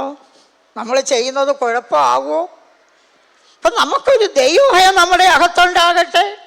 നമ്മുടെ മിനിസ്ട്രിയെക്കുറിച്ച് നമ്മൾ പരസ്യം ചെയ്യുമ്പോൾ, പ്രവർത്തനങ്ങൾ നടക്കുമ്പോൾ, നാം നമ്മെ തന്നെ ഉയർത്തി പറയുമ്പോൾ, നമ്മുടെ കുടുംബജീവിതത്തെക്കുറിച്ച് നാം മതിമറക്കുമ്പോൾ, നമ്മുടെ ഈ ലോക ജീവിതത്തിൽ നാം മുൻപോട്ട് പോകുമ്പോൾ അതിലെന്തെങ്കിലും ദൈവത്തിന് പ്രസാദകരമല്ലാത്തത് എന്തെങ്കിലും ഉണ്ടോ? വളരെ പരിശോധിക്കണം. ഇപ്പം ദൈവത്തിന് പ്രസാദകരമാകുന്നെങ്കിൽ ദൈവം നമ്മളെ അനുഗ്രഹിക്കും. ദൈവത്തിന് സ്തോത്രം. ദൈവം നമ്മളെ മാനിക്കും. ദൈവം നമുക്ക് പ്രതിഫലം തരുമെന്നുള്ള കാര്യം നമ്മളെപ്പോഴും ഓർക്കണം. അപ്പോൾ ദൈവത്തിന് പ്രസാദകരമാകണം. അടുത്തിവിടെ പറയുന്ന പ്രധാനപ്പെട്ട ഒരു വാക്ക് ദൈവഹിതം. നമ്മൾ ചില ആളുകളൊക്കെ പ്രാർത്ഥിക്കുമ്പം പ്രാർത്ഥിക്കും, കർത്താവേ ദൈവഹിതം പോലെ നടത്തണമെന്നൊക്കെ പ്രാർത്ഥിക്കും. പക്ഷെ അവർ ചെയ്യുന്നതെല്ലാം അവരുടെ ഇഷ്ടങ്ങളാണ് ചെയ്യുന്നത്. അവരുടെ ഇഷ്ടമാണ് ചെയ്യുന്നത്. ദൈവഹിതം എന്നൊക്കെ പറയും, ചെയ്യുന്നതെല്ലാം അവരുടെ ഇഷ്ടമാണ്. എനിക്കറിയാം ചില ആളുകൾ അവർ വിവാഹ വിഷയം വരുമ്പോൾ ദൈവഹിതമെന്ന് പറയും, അവരുടെ ഇഷ്ടമാണ് ചെയ്യുന്നത്. ജോലികളെ സംബന്ധിച്ച് പറയും ദൈവ ഇഷ്ടം, എൻ്റെ ഇഷ്ടമൊന്നും വേണ്ട, ചെയ്യുന്നതെല്ലാം അവരുടെ ഇഷ്ടമാണ്. സ്വന്തം ഇഷ്ടം, സ്വന്തം താല്പര്യം, ഒരു വാക്കിന് വിട്ടുകൊടുക്കത്തില്ല, ക്ഷമിക്കത്തില്ല, സഹിക്കത്തില്ല. ചിലരോടൊക്കെ പറയുമ്പോൾ ഞാൻ ഇങ്ങനെ ചെയ്യൂ, എന്നെക്കൊണ്ട് ഇതേ പറ്റൂ, ആയിക്കോട്ടെ. അപ്പം നമുക്കെപ്പോഴും ദൈവമേ ഞാൻ ചെയ്യുന്ന കാര്യങ്ങൾ ദൈവഹിതമാണോ? അപ്പം ദൈവഹിതം നമുക്ക് എങ്ങനെ മനസ്സിലാക്കാനായിട്ട് പറ്റുമെന്നുള്ളതാണ്. അപ്പം ഇന്ന് പല ആളുകളും ദൈവഹിതം മനസ്സിലാക്കാൻ വേണ്ടി പ്രവാചകന്മാരെ അന്വേഷിച്ചു പോകുന്ന ആളുകളുണ്ട്. ഇപ്പം പ്രവാചകന്മാർ എന്തെങ്കിലും ഒരു ദൂത് പറയും, ആ ദൂതും കേട്ടിട്ട് ആളുകൾ അതിൻ്റെ പുറകെ പോകും. ദൈവഹിതോ. ഈ പലരുമൊക്കെ ഇന്ന് സത്യപ്രവാചകന്മാരുണ്ട് കേട്ടോ. പക്ഷെ ഇന്ന് കാണുന്ന ഭൂരിപക്ഷവും കള്ളന്മാരാ. എന്തെങ്കിലുമൊക്കെ പറഞ്ഞ് ഫലിപ്പിച്ചങ്ങ് വിടുകയാണ്. സ്തോത്രം. കേരളത്തിൽ അറിയപ്പെടുന്നൊരു വലിയ പ്രവാചകനെ ഞങ്ങൾ അടുത്ത സമയത്ത് കണ്ടു. വലിയ അറിയപ്പെടുന്ന പ്രവാചകനാണ്, ലോകം മൊത്തം പോകുന്നതാണ്. അങ്ങനെ കുറേ ദൂതുകൾ പറഞ്ഞു. രാജാവാകാൻ പോകുന്നു, രാജകൊട്ടാരം വരാൻ പോകുന്നു. മാസങ്ങളായി, ഒന്നും സംഭവിച്ചില്ല. രാജാവും ആയില്ല, രാജ്ഞിയും ആയില്ല ആരും. എന്തെല്ലാം ഉഡായിപ്പുകളെന്നറിയാമോ? ഇപ്പം നമുക്ക് ചിലപ്പോൾ ദൈവഹിതത്തിന് വേണ്ടി നമ്മൾ ചില പ്രവാചകന്മാരുടെ പുറകെ പോകുമ്പോൾ നമുക്ക് അബദ്ധം പറ്റാം. ഇവിടെ ദൈവഹിതം നമുക്ക് എങ്ങനെ അറിയാൻ പറ്റും? ദൈവഹിതം അറിയുന്ന പല കാര്യങ്ങളുണ്ട്. ഒന്ന്, നമ്മൾ തന്നെ ഇരുന്ന് പ്രാർത്ഥിച്ചാൽ ചില വിഷയങ്ങളിൽ ദൈവഹിതം നമുക്ക് വെളിപ്പെടുത്തി തരും. രണ്ടാമത്തെ ഒരു കാര്യം, എൻ്റെ ഒരു അനുഭവമാണ്, നമ്മൾ ചില വിഷയങ്ങൾക്ക് വേണ്ടി പ്രാർത്ഥിക്കുക, അത് പോകണമെന്തോ. അങ്ങനെ പ്രാർത്ഥിക്കുമ്പോൾ ദൈവം എന്ത് ചെയ്യുമെന്നറിയാമോ? നമ്മുടെ മറ്റ് വഴികളെല്ലാം അടഞ്ഞിട്ട് ദൈവഹിതമുള്ള വഴി മാത്രം നമ്മളെ മുൻപിൽ തുറന്നു കിടക്കും. നമുക്ക് ആ വഴിയേ പോകാൻ പറ്റും. കാരണം വേറെ വഴികളില്ലല്ലോ. ദൈവഹിതം മനസ്സിലാക്കാൻ പറ്റും. നമ്മുടെ മനസാക്ഷി ദൈവം പുതിയ നിയമത്തിൽ നമുക്ക് തന്നിരിക്കുന്നതാണല്ലോ. ഈ മനസാക്ഷിക്ക് നമ്മോട് സംസാരിക്കാനായിട്ട് പറ്റും. ഇനി നാലാമത്തെ ഒരു കാര്യം, ചില വിഷയങ്ങൾക്ക് വേണ്ടി നമ്മൾ പ്രാർത്ഥിച്ചു കൊണ്ടിരിക്കുമ്പോൾ നമ്മൾ ചിലയിടത്തൊരു പ്രസംഗം കേൾക്കാൻ പോയിരിക്കുക. ആ പ്രസംഗിക്കുന്ന ആളിനെ നമുക്കറിയത്തില്ല. ആ പ്രസംഗിക്കുന്ന ആളിന് വലിയ വിദ്യാഭ്യാസമോ അറിയപ്പെടുന്ന ആളോ ഒന്നുമല്ല, സാധാരണക്കാരനായിരിക്കും. ആ പ്രസംഗം നമ്മൾ ശ്രദ്ധിച്ചുകൊണ്ടിരിക്കുമ്പോൾ അദ്ദേഹം പ്രസംഗിക്കുന്നതെല്ലാം നമ്മുടെ ചോദ്യത്തിൻ്റെ ഉത്തരമായിരിക്കും ആ ദൈവദാസനിലൂടെ പറയുന്നത്. നമ്മൾ ചിലപ്പോൾ ടി വിയിൽ യൂട്യൂബിൽ ചില പ്രസംഗങ്ങൾ കേൾക്കുമ്പോൾ നമുക്കൊരു പരിചയമില്ലാത്തയാളായിരിക്കും അദ്ദേഹം ചിലപ്പോൾ പ്രസംഗിക്കുന്നത് നമ്മുടെ വിഷയത്തിൻ്റെ മറുപടി ആയിരിക്കും. ദൈവത്തിന് സംസാരിപ്പാൻ ഒരുപാട് വഴികളുണ്ട്. ചില പ്രവാചകന്മാരെ ദൈവം നമ്മുടെ അടുക്കിലേക്ക് അയക്കും. നമ്മൾ അന്വേഷിച്ച് പോകുകയല്ല, ചിലർക്കൊരു ദൂത് കൊടുക്കും. നിങ്ങൾ പോയി ആ മോസസിനോട് പറയണം, ആ ചാക്കോച്ചനോട് പറയണം, എൻ്റെ ദൂത് ചെന്ന് പറയണമെന്ന് പറഞ്ഞ് ചില ദൈവദാസന്മാരെ ദൂതുമായിട്ട് ചിലരെ നമ്മുടെ അടുക്കിലേക്ക് അയക്കും. ദൈവത്തിന് ഒരുപാട് വഴികളുണ്ട്. ദൈവഹിതമാണ് ഏറ്റവും പ്രധാനം. പിന്നെ നമ്മൾ ദൈവഹിതം നമ്മൾ മനസ്സിലാക്കുന്നത്, നമ്മൾ ചില വിഷയങ്ങൾക്ക് വേണ്ടി പ്രാർത്ഥിച്ചുകൊണ്ടിരിക്കുക. നമ്മൾ ആഗ്രഹിക്കുന്ന ഒരു വിഷയം പലരിലൂടെ ഒരേ കാര്യം ദൈവാത്മാവ് നമ്മോട് സംസാരിക്കും. ദൈവാത്മാവ് പറയുന്ന ഒരു ദൂത് 100 പ്രവാചകന്മാർ 100 സ്ഥലത്തിരുന്ന് പ്രവചിച്ചാലും ഒരേ കാര്യമായിരിക്കും. കാരണം എല്ലാം വ്യാപരിക്കുന്നത് ഒരേ ആത്മാവാണ്. അപ്പം നിങ്ങൾക്ക് മനസ്സിലായോ? ദൈവഹിതം നമുക്ക് മനസ്സിലാക്കാൻ ഒരുപാട് വഴികളുണ്ട്. പക്ഷേ നമ്മൾ ദൈവസന്നിധിയിൽ മുഴങ്കാൽ മടക്കുക, അടങ്ങിയിരിക്കുക എന്നുള്ളത്. അടങ്ങിയിരിക്കൂലല്ലോ, ഇപ്പോഴും ഓട്ടമാണ്. ഇപ്പം ആർക്കും സമയമില്ല. എപ്പോൾ ചോദിച്ചാൽ ഒരു സമയമില്ല, ഓടുക. സമയം എങ്ങോട്ട് പോയി? ഒരിടം പോയില്ല, അവിടെ തന്നെ ഉണ്ട്, ഓടുക. സമയമില്ല. ഇനി നമ്മളെ പ്രാർത്ഥനയെ തടസ്സപ്പെടുത്തുന്ന ഒരു സാത്താനാണ് മൊബൈൽ എന്ന് പറയുന്നത്. മൊബൈലും അടുത്ത് വെച്ചുകൊണ്ടിരുന്ന് പ്രാർത്ഥിക്കും. ആരും വിളിക്കൂല, എങ്കിലും ഇടയ്ക്കിടയ്ക്ക് എടുത്ത് നോക്കും. വിളിച്ചാൽ കോള് വന്നാൽ. ചിലർ പ്രാർത്ഥിച്ചുകൊണ്ടിരിക്കും, ആവശ്യമില്ലാത്തവന്മാരെല്ലാം അപ്പോഴങ്ങ് വിളിക്കും. ചിലർ ഫോൺ എടുത്തോണ്ട് ഓടണത് കാണാം. ചിലർ അവിടെ ഇരുന്ന് എന്നെ സംസാരിക്കും. എന്ത് വ്യത്യാസമൊന്നും അറിയത്തില്ല. പ്രിയപ്പെട്ടവരെ, നിങ്ങൾ ദൈവസന്നിധിയിൽ ഇരിക്കുമ്പോൾ കർത്താവായ യേശു പറഞ്ഞല്ലോ, നിങ്ങൾ മുറിയിൽ കടന്ന് വാതിലടച്ച് പ്രാർത്ഥിക്കണം. അന്ന് മൊബൈലില്ല, ഇന്നാണല്ലോ മൊബൈല്. അന്ന് മൊബൈലുണ്ടായിരുന്നെങ്കിൽ കർത്താവ് അതിനെക്കുറിച്ച് പറയുമായിരുന്നു. ഞാൻ പറയും, നിങ്ങളെ മൊബൈൽ ഓഫ് ചെയ്യണം, സൈലൻറ്റിൽ പോലും ഇടല്ലേ, ഓഫ് ചെയ്ത് ദൂരെ മാറിക്കൊണ്ട് വെച്ചിട്ട് നിങ്ങൾ പ്രാർത്ഥിക്കണം. പ്രാർത്ഥിച്ച് നിങ്ങളുടെ പ്രാർത്ഥന തീർന്നിട്ടല്ലാതെ നിങ്ങൾ എഴുന്നേറ്റ് പോകല്ലേ. നിങ്ങളെ വിളിക്കണമെന്നുള്ളവർ, നിങ്ങളെ ആവശ്യമുള്ളവർ അവർ പിന്നെ വിളിച്ചോളും. നമുക്ക് ദൈവശബ്ദം കേൾക്കുവാനായിട്ടിരിക്കണം. ലോകത്തിലെ ഏറ്റവും വലിയ സഭയുടെ സ്ഥാപകനായ പോൾ യാങ്കിച്ചോ, അദ്ദേഹം ഒരു പ്രാവശ്യം കോട്ടയത്ത് വന്നപ്പോൾ അദ്ദേഹത്തിൻ്റെ പ്രസംഗം എനിക്ക് നേരിൽ കേൾക്കാനൊരു അവസരം ലഭിച്ചു. അദ്ദേഹം പറഞ്ഞത്, കൊറിയയുടെ പ്രസിഡന്റ് പലപ്പോഴും അദ്ദേഹത്തെ വിളിക്കും. ചില തീരുമാനങ്ങൾ എടുക്കും മുമ്പേ കൊറിയൻ പ്രസിഡന്റ് ചില ഫയലുകൾ ഒപ്പിടുന്നതിന് മുമ്പേ യാങ്കിച്ചോയോട് അഭിപ്രായം ചോദിക്കും.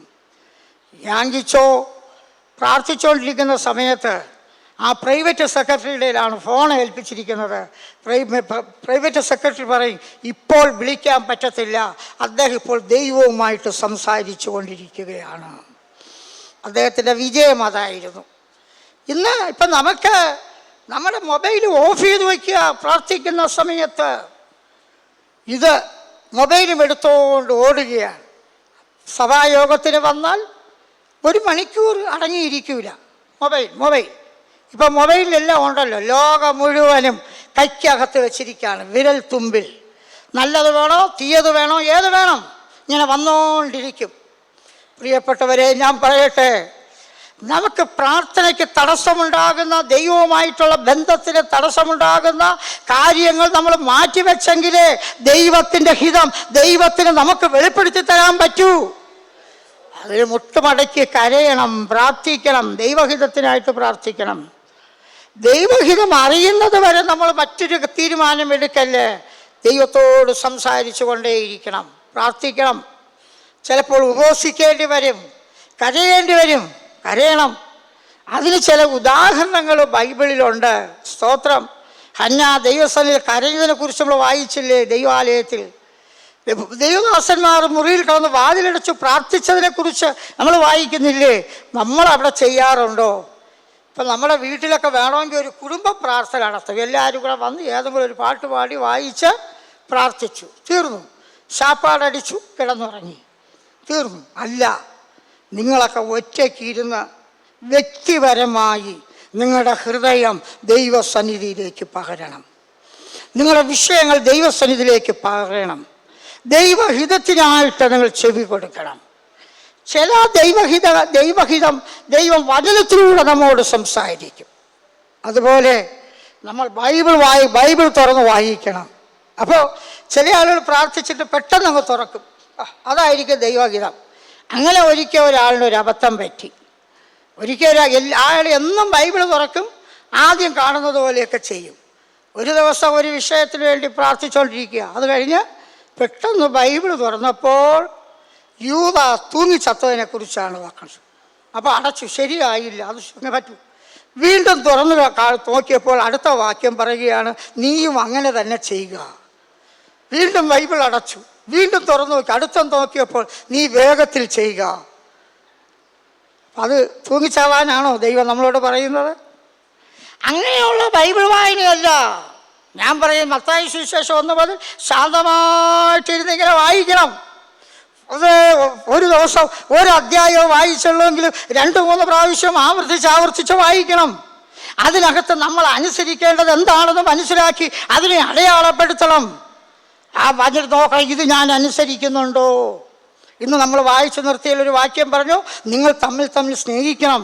അപ്പം നമ്മൾ നോക്കണം, കർത്താവേ, എനിക്ക് മറ്റുള്ളവരെ സ്നേഹിക്കാൻ കഴിയുന്നുണ്ടോ? ആ കൃപയ്ക്ക് വേണ്ടി പ്രാർത്ഥിക്കണം. അത് സ്നേഹിക്കാൻ കഴിയുന്നില്ലെങ്കിൽ, ക്ഷമിക്കാൻ കഴിയുന്നില്ലെങ്കിൽ, പൊറുക്കാൻ കഴിയുന്നില്ലെങ്കിൽ അതിൻ്റെ അർത്ഥം നിങ്ങൾ മാനസാന്തരപ്പെട്ടിട്ടില്ലെന്നാണ്. ഈ ക്ഷമിക്കാനും സഹിക്കാനും സ്നാനപ്പെടാനും വിശുദ്ധ ജീവിതം നയിക്കാനും കഴിയുന്നില്ലെങ്കിൽ, അന്യഭാഷയൊക്കെ പറയുന്നെങ്കിൽ ആ ആത്മാവ് പരിശുദ്ധാത്മാവല്ല, ഇത് എവിടെ നിന്നോ വന്നു കയറിയ ദുരാത്മാവാണെന്ന് മനസ്സിലാക്കണം.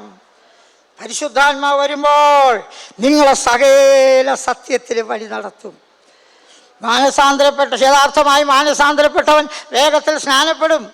അവൻ ഞായറാഴ്ച സഭായോഗം മുടക്കി ജോലിക്ക് പോകത്തില്ല, സഭായം മുടക്കി വീട്ടിൽ കിടന്ന് ഉറങ്ങത്തില്ല, സഭായോഗത്തിന് വരും, ദൈവവചനം കേൾക്കും, ദൈവത്തെ സ്നേഹിക്കും. കാരണം അവനിരിക്കുന്ന ആത്മാവ് റോമാലേഖനത്തിൽ പറയുകയാണ്, ദൈവത്തിൻ്റെ സ്നേഹം ദൈവം നമ്മുടെ മേൽ പകർന്ന പരിശുദ്ധാത്മാവിലാണ് നമ്മൾ അറിയുന്നത്. അപ്പോൾ നമുക്ക് ഇങ്ങനെ നമ്മൾ ദൈവഹിതം നമ്മൾ മനസ്സിലാക്കണം. ദൈവത്തിന് നമ്മോട് സംസാരിക്കാൻ ഒരുപാട് കാര്യങ്ങളുണ്ട്. പല കർത്താവ് ദൈവം കഴുതയിൽ കൂടെ സംസാരിച്ചില്ലേ?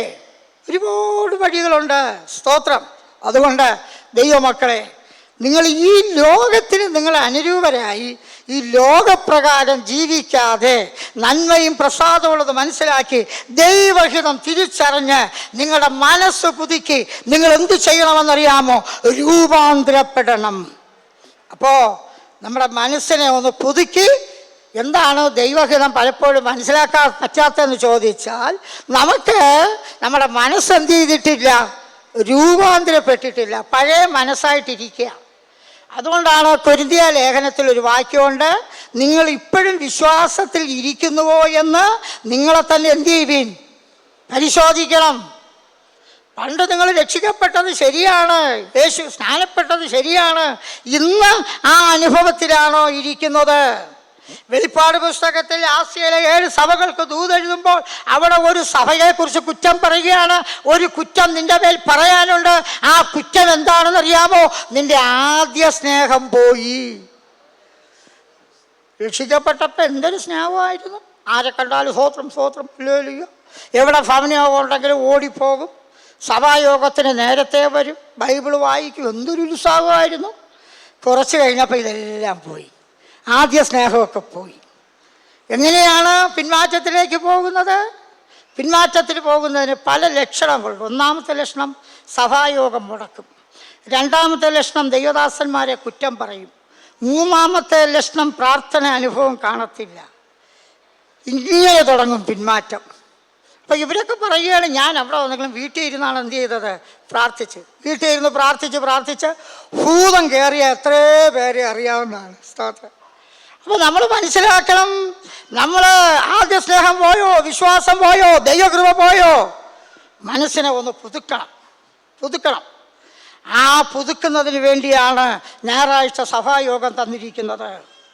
അത് പുതുക്കുന്നതിന് വേണ്ടിയാണ് ആത്മീയ കൂട്ടായ്മകൾ തന്നിരിക്കുന്നത്. നമുക്ക് കർത്തൃമേശ നൽകിയിരിക്കുന്നത് നമ്മളെ തന്നെ ഒന്ന് പുതുക്കുന്നതിന് വേണ്ടിയാണ്, തന്നെ താൻ ശോധന ചെയ്യുന്നതിന് വേണ്ടിയാണ്. നമ്മൾ എല്ലാവരും കൃത്യമായിട്ട് കർത്തൃമേശയെ പങ്കെടുക്കുന്നവരാണോ? നമ്മൾ പരിശോധിക്കണം. ചില സഭയിലൊക്കെ പോയാൽ 10-50 വിശ്വാസികളുണ്ട്, കർത്തൃമേശയ്ക്ക് 6-7 പേര് കാണും, മറ്റവരെല്ലാം എഴുന്നേറ്റ് പോകും. സ്തോത്രം. ആദ്യ സ്നേഹമില്ല, വിശ്വാസമില്ല, ദൈവകൃപയില്ല. അവിടെ മനസ്സിനെ അവർക്ക് പുതുക്കാൻ പറ്റുന്നില്ല. അപ്പോൾ നമ്മുടെ മനസ്സിനെ നമ്മളൊന്ന് പുതുക്കണം. അപ്പോൾ എങ്ങനെയാണ്? ദൈവത്തെ കാത്തിരുന്ന് പ്രാർത്ഥിച്ച്, ദൈവവചനം ധ്യാനിച്ച്, ദൈവത്തെ ആരാധിച്ച്, ദൈവത്തെ സ്തുതിച്ച് നമ്മുടെ മനസ്സിനെ വീണ്ടും വീണ്ടും പുതുക്കണം. നമ്മളിവിടെ ഇരിക്കുന്ന പലരും വെള്ള വസ്ത്രം ധരിച്ചുകൊണ്ടാണല്ലോ വന്നിരിക്കുന്നത്. നമ്മൾ ജോലിയൊന്നും ചെയ്യുന്നില്ല, മറ്റൊന്നുമില്ല. പക്ഷേ എങ്കിലും ചിലപ്പോൾ നമ്മുടെ വസ്ത്രത്തിൽ ചില അഴുക്കുകൾ പെടാം. ഇതുപോലെയാണ് നമ്മുടെ ജീവിതമാകുന്ന വസ്ത്രത്തിലും ചില അഴുക്കുകൾ പെടാം.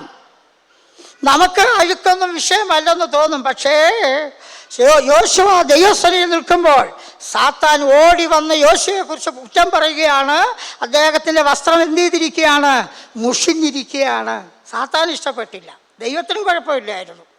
അപ്പം നമ്മുടെ വസ്ത്രങ്ങൾ മുഷിയുന്നത് പോലെ, അഴുക്കാകുന്നത് പോലെ നമ്മുടെ ജീവിതമാകുന്ന വസ്ത്രം ചിലപ്പോൾ അഴുക്കാകാം. നമ്മൾ ഈ പാപം നിറഞ്ഞ ലോകത്തിലാണല്ലോ ജീവിക്കുന്നത്. ചിലതൊക്കെ വന്നു പോകാം. പൗലോസ് അപ്പോസ്തലൻ പറയുന്നു, നന്മ ചെയ്യാൻ എനിക്ക് ആഗ്രഹം ഉണ്ടെങ്കിലും ഇച്ഛിക്കാത്ത തിന്മ വന്നു പോകുന്നു. തിന്മ ചെയ്യാനുള്ള ലൈസൻസ് അല്ല, ചിലപ്പോൾ വന്നു പോകാം. അതുകൊണ്ടാണ് എന്ത് ചെയ്യുന്നത്? എപ്പോഴും നമ്മുടെ ജീവിത വസ്ത്രം കഴുകുകയാണ്. ദൈവവചനത്താലും യേശുക്രിസ്തുവിൻ്റെ രക്തത്താലും നമ്മൾ കഴുകൽ പ്രാപിച്ച് ദൈവത്തോട് അടുക്കുകയാണ്, മനസ്സിനെ പുതുക്കുകയാണ്. മനസ്സിനെ പുതുക്കും തോറും നമ്മൾ രൂപാന്തരം പ്രാപിച്ചു വരും. ആ രൂപാന്തരം നമുക്കറിയാമല്ലോ. ഒരു ചിത്രശലഭത്തെ അറിയാമല്ലോ. ചിത്രശലഭം എങ്ങനെയാണ് അങ്ങനെ വരുന്നത്? ആദ്യമേ ഒരു ചിത്രശലഭം മനോഹരമായിട്ടല്ലല്ലോ ഇരിക്കുന്നത്. ഒരു ചെറിയ മുട്ട, ആ മുട്ട എന്ത് ചെയ്യുകയാണ്? അത് രൂപാന്തരം പ്രാപിക്കുകയാണ്. രൂപാന്തരം പ്രാപിച്ചൊരു ചെറിയ പുഴുവായിട്ട് മാറുകയാണ്. ആ പുഴു എന്തോന്നായിട്ടാണ് മാറുന്നത്? ഒരു നല്ല ചിത്രശലഭമായിട്ട് പുറത്തു വരികയാണ്. നമ്മളിതുപോലെ രൂപാന്തരം പ്രാപിച്ച് ഒരു ചിത്രശലഭം പോലെ മറ്റുള്ളവർക്ക് മനോഹരമാകുന്ന രീതിയിൽ, മറ്റുള്ളവരെ ആകർഷിക്കുന്ന നിലയിൽ, ഈ ലോകത്തിന് ഭംഗി കൊടുക്കുന്ന നിലയിൽ ഒരു നല്ല ചിത്രശലഭമായിട്ട് നമ്മൾ മാറണം. താല്പര്യമുണ്ടോ? അപ്പോൾ ഇതാണ്. അപ്പോൾ നമ്മളിങ്ങനെ നമ്മുടെ മനസ്സ് പുതുക്കി എപ്പോഴും നമ്മൾ എന്ത് ചെയ്തുകൊണ്ടിരിക്കണം? രൂപാന്തരപ്പെടണം. നമ്മുടെ മനസ്സിനെ നമ്മൾ എന്ത് ചെയ്യണമെന്നറിയാമോ? നമ്മുടെ മനസ്സിനെ പുതുക്കണം. അപ്പം ഈ മനസ്സെന്ന് പറയുന്നത് ഒരു ഭയങ്കര വിഷയമായി. പുതിയ നിയമത്തിൽ ഉള്ളൊരു വിഷയമാണ് മനസ്സാക്ഷി, മനസ്സ്.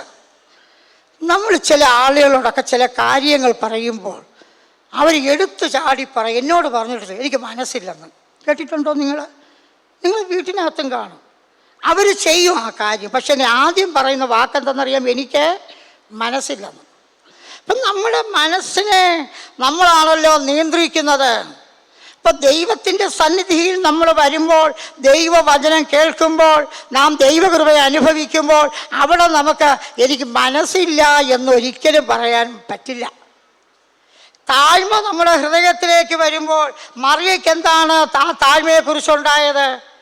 കർത്താവിൻ്റെ ദൂതൻ മീഖായേൽ വന്ന് സംസാരിച്ചു കഴിഞ്ഞപ്പോൾ ഭയങ്കര കാര്യമാണ് പറയുന്നത്. കന്യക മറിയ ഇതാ ഗർഭിണിയാകാൻ പോകുന്നു, ഒരു മകനെ പ്രസവിക്കുന്നു, ഒരു ഭയങ്കര സംഭവം. പക്ഷേ മറിയ എന്താണ് പറയുന്നത്? ഞാൻ കർത്താവിൻ്റെ ദാസി, അവിടുത്തെ ഹിതം പോലെ നടക്കട്ടെ. ഇപ്പം നമ്മൾ ആളുകളാവോ എനിക്ക് മനസ്സില്ല കേട്ടോ. നമ്മൾ ചിലരോട് നമ്മൾ പറയും ഇങ്ങനെയൊന്നും പോയാൽ പറ്റത്തില്ല. ചില ആളുകളുടെ പ്രത്യേകിച്ച് ചില പെമ്പിളുടെ വസ്ത്രധാരണമൊക്കെ കണ്ടാൽ വളരെ സങ്കടം തോന്നും. ദൈവമക്കളെ, നമ്മൾ യോഗ്യമായ വസ്ത്രം ധരിക്കണം. നമ്മുടെ ശരീരങ്ങളൊക്കെ ശരിക്കും മറയുന്ന തരത്തിൽ വസ്ത്രങ്ങൾ ധരിക്കണം. ഇപ്പോൾ എപ്പിസ്കോപ്പൽ സഭകൾ വരെ ഒരു തീരുമാനമെടുത്തിരിക്കുകയാണ്, അവരുടെ പള്ളികളിൽ വിവാഹം നടക്കണമെങ്കിൽ സ്ത്രീകൾ സാരി ഉടുത്തോണ്ട് തന്നെ വരണം. ഇപ്പോൾ പുതിയ ഫാഷനാണ്. കൈക്ക് നീളമില്ല, എന്തോ പറയാൻ കൊള്ളില്ല. നമ്മുടെ വിശ്വാസി പിള്ളേരെ, ഞാൻ പറഞ്ഞാലും നിങ്ങൾ ചിലപ്പോൾ അനുസരിക്കണമെന്നില്ല. അനുസരിച്ചാലും അനുസരിച്ചില്ലെങ്കിലും നിങ്ങൾ യോഗ്യമായ വസ്ത്രം ധരിക്കണം. സഹോദരിമാരെ, മറ്റ് ചെറുപ്പക്കാർക്ക് അവരുടെ ചേഷ്ടകൾ, അവരുടെ ലൈംഗിക ഇച്ഛ ഉണ്ടാകുന്ന തരത്തിൽ നിങ്ങൾ വസ്ത്രം ധരിക്കല്ലേ. കൈക്കൊക്കെ നീളം വേണം, യോഗ്യമായ വസ്ത്രം ധരിക്കണം. ആ യോഗ്യമായ എന്ന് പറയുന്നതിനകത്ത് എല്ലാ കാര്യങ്ങളും അടങ്ങിയിട്ടുണ്ട്. സ്തോത്രം. വളരെ സൂക്ഷിക്കണം. നമുക്ക് ആൺ സുഹൃത്തും പെൺ സുഹൃത്തും വേണ്ട. വിവാഹത്തിനപ്പുറമുള്ള ലൈംഗിക ബന്ധങ്ങളെല്ലാം പാപമാണ്. അവർക്ക് മനസ്സ് പുതുക്കാൻ പറ്റത്തില്ല. നമുക്ക് ബോയ് ഫ്രണ്ടും ഗേൾ ഫ്രണ്ടും വേണ്ട. കല്യാണം കഴിയാത്തവർക്കും കഴിഞ്ഞവർക്കും നല്ലൊരു ഫ്രണ്ടുണ്ട്, അത് യേശു ക്രിസ്തുവാണ്. നമ്മളൊന്ന് വചനത്തിൽ വായിച്ചല്ലോ, നിങ്ങൾ എൻ്റെ വചനം പ്രമാണിക്കുന്നു എങ്കിൽ നിങ്ങൾ എൻ്റെ സ്നേഹിതന്മാരാകും. ഇന്ന് ലോകത്തിൻ്റെ പിന്നാലെ, ഇന്ന് പ്രേമം. പ്രിയപ്പെട്ടവരെ, നിങ്ങളൊക്കെ വിവാഹിതരാകാത്തവർ ഇരുന്ന് പ്രാർത്ഥിക്കണം. ദൈവമേ, എനിക്കൊരു തക്ക തുണയെ തരാൻ വേണ്ടി പ്രാർത്ഥിക്കണം. അത് എവിടെ കൂടെയെങ്കിലും അതിൻ്റെ സമയമാകുമ്പോൾ തക്ക തുണ വരും. നമ്മൾ തുണയെ അന്വേഷിച്ച് ഓടി നടന്ന് അവസാനം ആത്മഹത്യയിലേക്കും, അവസാനം ജയിൽവാസത്തിലേക്കും, അവസാനം കൊലപാതകത്തിലുമാണ് ചെന്നുപെടുന്നത്. ശരിയല്ലേ? അതേ സമയത്ത് മാന്യതയോടെ ദൈവഹിതം മനസ്സിലാക്കി വിവാഹം കഴിഞ്ഞാൽ എന്തൊരു സന്തോഷമായിട്ടാണ് ജീവിക്കുന്നത്. രോഗമാണെങ്കിലും പ്രയാസമാണെങ്കിലും എന്തൊരു സന്തോഷമാണ്. സ്തോത്രം. അപ്പോൾ നമ്മുടെ വിശ്വാസികൾ യോഗ്യമായ വസ്ത്രം ധരിക്കണം, മാന്യമായിട്ട് ഇടപെടണം. ആവശ്യമില്ലാത്ത കൂട്ടുകെട്ടുകൾ വേണ്ട. ഇന്ന് മൊബൈലൊക്കെ വളരെ ഉപകാരമുള്ള സാധനമാണ്, പക്ഷേ അത് വലിയ ദോഷവും അതിനകത്ത് അടങ്ങിയിട്ടുണ്ട്. വളരെ അത്യാവശ്യത്തിന് മൊബൈൽ ഉപയോഗിക്കാവൂ. ഇന്ന് ചില ഹോട്ടലിലൊക്കെ നമ്മൾ ഭക്ഷണം കഴിക്കാൻ കയറിയാൽ ആ ഹോട്ടലിൽ ഭയങ്കര തിരക്കായിരിക്കും. എങ്കിലും ചില മാന്യന്മാർ ശാപ്പാടും കഴിക്കും, ഫോണിലും കുത്തി ഇരിക്കുന്നത് കാണാം. ആ ശാപ്പാടിൽ കൂടെ വലിയ എന്തെങ്കിലും ജന്തുക്കൾ അകത്തിറങ്ങിപ്പോയാൽ പോലും അറിയത്തില്ല. മൊബൈലിൽ അഡിക്റ്റായി കിടക്കുന്നു. കൊച്ചു പിള്ളേർക്കൊക്കെ അത് മതിയുന്നു. സ്തോത്രം. നമ്മൾ അത്യാവശ്യത്തിന് ഉപയോഗിക്കാവൂ. ഈ ലോകത്തിന് അനുരൂപരാകരുതെന്ന് പറയുമ്പോൾ ഈ ലോകത്തെ നമ്മുടെ ജീവിതത്തിനകത്തോട്ട് കയറ്റല്ലേ. നമുക്ക് ക്ഷമിക്കാൻ കഴിയണം, സ്നേഹിക്കാൻ കഴിയണം. നമ്മുടെ കോപ സ്വഭാവങ്ങളെ ഉപേക്ഷിക്കണം. കാരണം നമ്മൾ കോപത്തിൻ്റെ മക്കളല്ല. ഈ ലോകമനുഷ്യരാണ് കോപത്തിൻ്റെ മക്കൾ. നമുക്ക് ക്ഷമിക്കാൻ കഴിയണം, സ്നേഹിക്കാൻ കഴിയണം, മറ്റുള്ളവരെ സഹായിക്കാൻ കഴിയണം, സുവിശേഷ വേല ചെയ്യാൻ കഴിയണം. ഞാൻ ചില വിശ്വാസികളോടൊക്കെ പറയും, വിശ്വാസികൾക്ക് പൂർണ്ണ സമയം ദൈവവേല ചെയ്യാൻ കഴിയില്ലല്ലോ, ജോലി ചെയ്യണമല്ലോ, അറിയാം. പക്ഷേ ഞായറാഴ്ച ഒരു ദിവസം ദൈവവേലയ്ക്ക് വേണ്ടി നിങ്ങൾ മാറ്റിവെക്കണം. ഞായറാഴ്ച നിർബന്ധമായിട്ട് ചർച്ചിൽ വരണം. ഏത് ചർച്ചിൽ? നമ്മൾ ജോലിക്ക് പോകുമ്പോൾ വഴിയിലൊരു ചർച്ച് കണ്ട് അവിടെ കയറി ഇരിക്കുന്ന ചർച്ചല്ല. ഈ ചർച്ചെന്ന് പറയുന്നത് വഴിയമ്പലമല്ല, ഇത് കെട്ടിയടച്ച തോട്ടമാണ്. ഇവിടെ ചില നിബന്ധനകളുണ്ട്. ദൈവസഭയ്ക്ക് ചില നിബന്ധനകളുണ്ട്. ഇപ്പം നമ്മൾ ഉൾപ്പെടുന്ന സഭയിൽ പോകണം. നിങ്ങളുടെ മെമ്പർഷിപ്പ് എവിടെയാണ്? ആ സഭയിൽ പോകണം. അവിടെ എപ്പോഴാണ് സഭായോഗം, അതിൽ പങ്കെടുക്കണം. സഭായോഗം മുടക്കി ജോലിക്ക് പോകല്ലേ, സഭായോഗം മുടക്കി വീട്ടിൽ കിടന്ന് ഉറങ്ങല്ലേ. ഒരിക്കൽ ഒരാൾ എന്നെ രാത്രി വിളിക്കുമായിരുന്നു, 12:30 1 മണി, ഉറക്കം പറഞ്ഞില്ല, ഭാഷയെ പ്രാർത്ഥിക്കണം. ഞാൻ പിന്നെ മൊബൈലിൽ കൂടെ പ്രാർത്ഥിക്കുമ്പോൾ അയാൾ ഉറങ്ങും. കുറച്ച് കഴിഞ്ഞപ്പോഴാണ് എനിക്ക് മനസ്സിലായി ഇയാൾക്ക് ഇങ്ങനെ വരാനുള്ള കാരണം ഇയാൾ സഭായോഗം മുടക്കി കിടന്നുറങ്ങുമായിരുന്നു. നോക്കണേ, അപ്പോൾ സഭായോഗം മുടക്കി വീട്ടിൽ കിടന്ന് ഉറങ്ങണമെന്ന് ദൈവം വിചാരിച്ച് ഇനി ഉറക്കം കൊടുക്കേണ്ടതാണ്. നമുക്ക് വരുന്ന പല അനർത്ഥങ്ങൾക്കും എന്തൊക്കെയോ കാരണം അതിൻ്റെ പിന്നിലുണ്ട്. അതുകൊണ്ട് സഭായോഗം മുടക്കി ജോലിക്ക് പോകല്ലേ, സഭായോഗം മുടക്കി കിടന്ന് ഉറങ്ങല്ലേ, സഭായോഗം മുടക്കി വേറൊരു കാര്യം ചെയ്യല്ലേ. നിങ്ങൾക്ക് സ്തോത്ര കാഴ്ചയിടാൻ പൈസ ഉണ്ടെങ്കിലും ഇല്ലെങ്കിലും നിർബന്ധമായും നിങ്ങൾ സഭായോഗങ്ങളിൽ പങ്കെടുക്കണം. സഭായോഗം കഴിഞ്ഞിട്ട് വീട്ടിൽ ചെന്ന് നല്ല ഭക്ഷണമൊക്കെ ഉള്ള ഭക്ഷണമൊക്കെ സ്തോത്രം പറഞ്ഞ് കഴിച്ചിട്ട് നിങ്ങൾ കുടുംബമായിട്ട് ഏതെങ്കിലും സുവിശേഷ വേലയിൽ ഒരു ഞായറാഴ്ചയെങ്കിലും പ്രവർത്തിക്കണം. നിങ്ങൾക്ക് ട്രാക്റ്റൊക്കെ വേണമെങ്കിൽ തരാൻ കിട്ടും. നിങ്ങളുടെ ജനശയിൽ ചെന്നൊരു 10 ട്രാക്റ്റ് കൊടുത്തു നോക്കിയേ. നിങ്ങളുടെ ബന്ധുക്കളിലൊക്കെ രക്ഷിക്കപ്പെടാത്ത എത്രയുണ്ട്, അവരുടെ വീട്ടിൽ ചെന്നൊന്ന് പ്രാർത്ഥിച്ചൊന്ന് സുവിശേഷം പറഞ്ഞു നോക്കിക്കേ. നിങ്ങളുടെ സഭയിലുള്ള ആളുകളെയൊക്കെ ഉത്സാഹിച്ച് നിങ്ങളുടെ ജനശലിലോട്ട് പോയി നിന്ന് ഒരു പരസ്യോഗം നടത്തി നോക്കിക്കേ. നമ്മുടെ ചർച്ചിനകത്തൊക്കെ ഒന്ന് വലിയ സാക്ഷ്യം പറയണവരുണ്ട്. ഞാൻ രക്ഷിക്കപ്പെട്ടത് മുതൽ എന്ന് പറഞ്ഞു അവരെയൊക്കെ പള്ളിക്കകത്തല്ല സാക്ഷിയാക്കാൻ നമ്മുടെ ജനിഷലിലോട്ട് കവലകളിലോട്ട് കൊണ്ടു നിർത്തി ലോകത്തെ വിളിച്ചിട്ട് പറയണം, യേശുവിനെ രക്ഷിച്ചു, യേശു എനിക്ക് സമാധാനം തന്നു എന്ന് സുവിശേഷം പറയാൻ തുടങ്ങണം. ഒരു ആശുപത്രി സന്ദർശിക്കാൻ പറ്റത്തില്ലേ? ഇതിനൊന്നും വേറെ അനുവാദം വേണ്ടല്ലോ, മനസ്സ് മാത്രം മതി. അപ്പം നിങ്ങൾ ഞായറാഴ്ച ദിവസമെങ്കിലും, മറ്റു ദിവസങ്ങളും ചെയ്യാം, സുവിശേഷത്തിനായിട്ട് ഈ ഞായറാഴ്ചയെ മാറ്റി വയ്ക്കണം. എത്ര ആളുകൾക്ക് ഒരു ആരാധന സ്വാതന്ത്ര്യമില്ലാതെ ജയിലുകളിൽ കഴിയുന്നു. എത്ര പേർക്ക് ആരാധിക്കാൻ പോകാൻ കഴിയാതെ മാരക രോഗികളായി കഴിയുന്നു. എത്ര പേർക്കൊരു ആരാധന സൗകര്യമില്ലാതെ കഴിയുന്നു. വടക്കേ ഇന്ത്യയിൽ നിന്ന് ഒരു ദൈവദാസനെ ഒരു കുടുംബം എന്നെ വിളിച്ചിട്ട് പറഞ്ഞു, പാസ്റ്റേ ഇവിടെയൊന്നും ചർച്ചില്ല, ഞങ്ങൾക്ക് വിശ്വവാണി റേഡിയോ ഉണ്ടല്ലോ, വിശ്വവാണി റേഡിയോ രാവിലെ 5 മണിക്ക് അതിൽ കൂടെ ഒരു പ്രസംഗമുണ്ട്, അതാണ് ഞങ്ങൾ കേൾക്കുന്നത്, വേറെ ഒന്നുമില്ല. നമ്മുടെ ഇവിടുത്തെ അവസ്ഥ എങ്ങനെയാണോ, ഒരു വിശ്വാസി മറിഞ്ഞ് വീഴ്ന്നാൽ വേറൊരു ചർച്ചിൻ്റെ പള്ളയ്ക്കാണ് വീഴുന്നത്. അത്ര ചർച്ചുകളാണ് ഇവിടെ. എന്നിട്ടാണ് നമ്മുടെ ആശാമാർ പറയണത്, സമയമില്ല, വയ്യ, ഇന്ന് തിരക്ക്. ഈ തിരക്ക് നിൻ്റെ അസുഖമൊക്കെ ദൈവം മാറ്റും. അതിനു മുമ്പേ ദൈവസന്നിധിയിൽ വാ, ഞായറാഴ്ച ദൈവത്തിനൊരു മാറ്റിവേ. ഇതിനെ കിട്ടുന്ന പണത്തിൻ്റെ ഒരു ഭാഗം ദൈവത്തിൻ്റെ വേലയ്ക്ക് വേണ്ടി കൊടുക്ക, ദൈവം നിന്നെ അനുഗ്രഹിക്കും. ഭൗതികമായി നമുക്ക് എന്തെങ്കിലും അനുഗ്രഹം പ്രാപിക്കണമെങ്കിൽ നമ്മൾ ഭൗതികമായി ദൈവത്തിന് വേണ്ടി ദൈവവേലയ്ക്ക് കൊടുത്തെങ്കിലേ ഭൗതികമായി അനുഗ്രഹം പ്രാപിക്കാൻ കഴിയുള്ളൂ. നിങ്ങൾ വളരെ ഗൗരവത്തോടെ എടുക്കണം. നമ്മുടെ ചർച്ചുകളിലൊക്കെ സ്നാനപ്പെടാത്ത ആരെങ്കിലും ഉണ്ടെങ്കിൽ, പാസ്റ്റർമാരുടെ മക്കൾ സ്നാനപ്പെടാത്തവരുണ്ടെങ്കിൽ, പാസ്റ്റർമാരെ, വിശ്വാസികളെ, നിങ്ങൾ സഭയിലെ മാനസാന്തരത്തെക്കുറിച്ച് പഠിപ്പിക്കണം. മാനസാന്തരപ്പെട്ടവരെയൊക്കെ വേഗത്തിൽ സ്നാനപ്പെടുത്തണം. കർത്താവ് വരാറായി, സ്തോത്രം, കർത്താവ് വരാറായി. ചിലപ്പോൾ നമുക്ക് അവസരം കിട്ടിയെന്ന് വരത്തില്ല. വേഗത്തിൽ ദൈവസ്ഥലിലേക്ക് വരണം. ഒരു ശവഅടക്കിന് ഞാൻ പങ്കെടുക്കുമ്പോൾ ഒരു പാസ്റ്ററുടെ മകൻ മരിച്ചത്, പാസ്റ്റർ ഏങ്ങിക്കരയുകയാണ്. പാസ്റ്റർ കരഞ്ഞു പറയുകയാണ്, ഇതായിരുന്നു എൻ്റെ മകന് സ്നാനപ്പെടാൻ പറ്റിയില്ലല്ലോ. അവൻ ഇത്തിരി പ്രായമൊക്കെയായി, അവന് ശരിയായിട്ടുള്ള ഉപദേശം കൊടുത്തില്ല, അവൻ സ്നാനപ്പെട്ടില്ല. എപ്പോഴെങ്കിലുമൊക്കെ ചർച്ചയിൽ വരും, അവൻ അപ്പനെ കൂടെ പഠിപ്പിക്കും. അങ്ങനത്തെ ഒരു സാധനമായിരുന്നു. കൂട്ടുകാരുമൊത്ത് ഒരു യാത്ര പോയി. യാത്രയിൽ വെള്ളത്തിൽ മുങ്ങി 3 പൈതങ്ങൾ മരിച്ചു. അതിൽ ഈ പയ്യനായിരുന്നു. സ്നാനപ്പെട്ടാൻ അവസരം കിട്ടിയില്ല. ഇപ്പം അപ്പം കരയുക, അയ്യോ, സ്തോത്രം. പ്രിയപ്പെട്ടവരെ, നിങ്ങളുടെ മക്കൾ മാനസാന്തരപ്പെട്ടിട്ടില്ലെങ്കിൽ, സ്നാനപ്പെട്ടിട്ടില്ലെങ്കിൽ അതിൻ്റെ ഉത്തരവാദിത്വം മാതാപിതാക്കൾക്കാണ്. അവർ കിടന്നുറങ്ങുമ്പോൾ നിങ്ങൾ പോയി അവരുടെ തലയെ കൈവച്ച് പ്രാർത്ഥിക്കണം. നിങ്ങളുടെ കണ്ണുനീര് നിങ്ങളുടെ മക്കളുടെ ദേഹത്ത് വീഴട്ടെ. നമ്മുടെ ജയിൽ മിനിസ്ട്രിയുടെ ഒരു കോർഡിനേറ്ററുണ്ട് തിരുവല്ലയിൽ, ഭയങ്കര മദ്യപാനിയായിരുന്നു പണ്ട്. അദ്ദേഹത്തെ പണ്ടത്തെ കൈവണ്ടിയിലാണ് കൂട്ടുകാർ കൊണ്ട് വീട്ടിൽ ആക്കിടത്തിയിട്ട് പോകുന്നത്. ഭയങ്കര മദ്യപാനം.